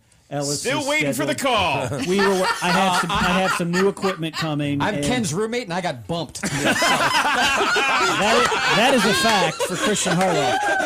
I got bumped, and I'm in the next room, and I got bumped. Oh, man. When you get the light in your own apartment. Start turning the lights on and off. That's it. Thanks for coming. That's the truth. So, Ken. That's it. That's it. So you check it out on iTunes, and then are we playing an episode after this? Yeah, that's tonight? the Matt Key The one's Matt Key one's coming on. Okay. Okay, guys. So We're doing reruns before me and Lou get an episode. If you don't follow us at Schmoes, no. Is it L-O-U-U-U? How many? L-O-U-U-U. Because Santini. back in my radio days, my listener was coming to go, Lou, and it's right. kind of stuck. So Lou Santini on Twitter, LouSantini.com, Facebook, and the whole not LinkedIn anymore. So, you know. No more Friendster for Lou. He's moved on. I've wiped my hands with MySpace. I love it. And I also to thank Mothman Jones for joining us today as well. Check him out on YouTube. And guys, that's it. It was a great show tonight. Thank you, Johnny Ice. Thank you, JTI, the whole crew, Josh Macuga, Wildman. Check out everybody on schmoesno.com. You can find the whole hub there. Great show tonight. Peace out, Mother Fs.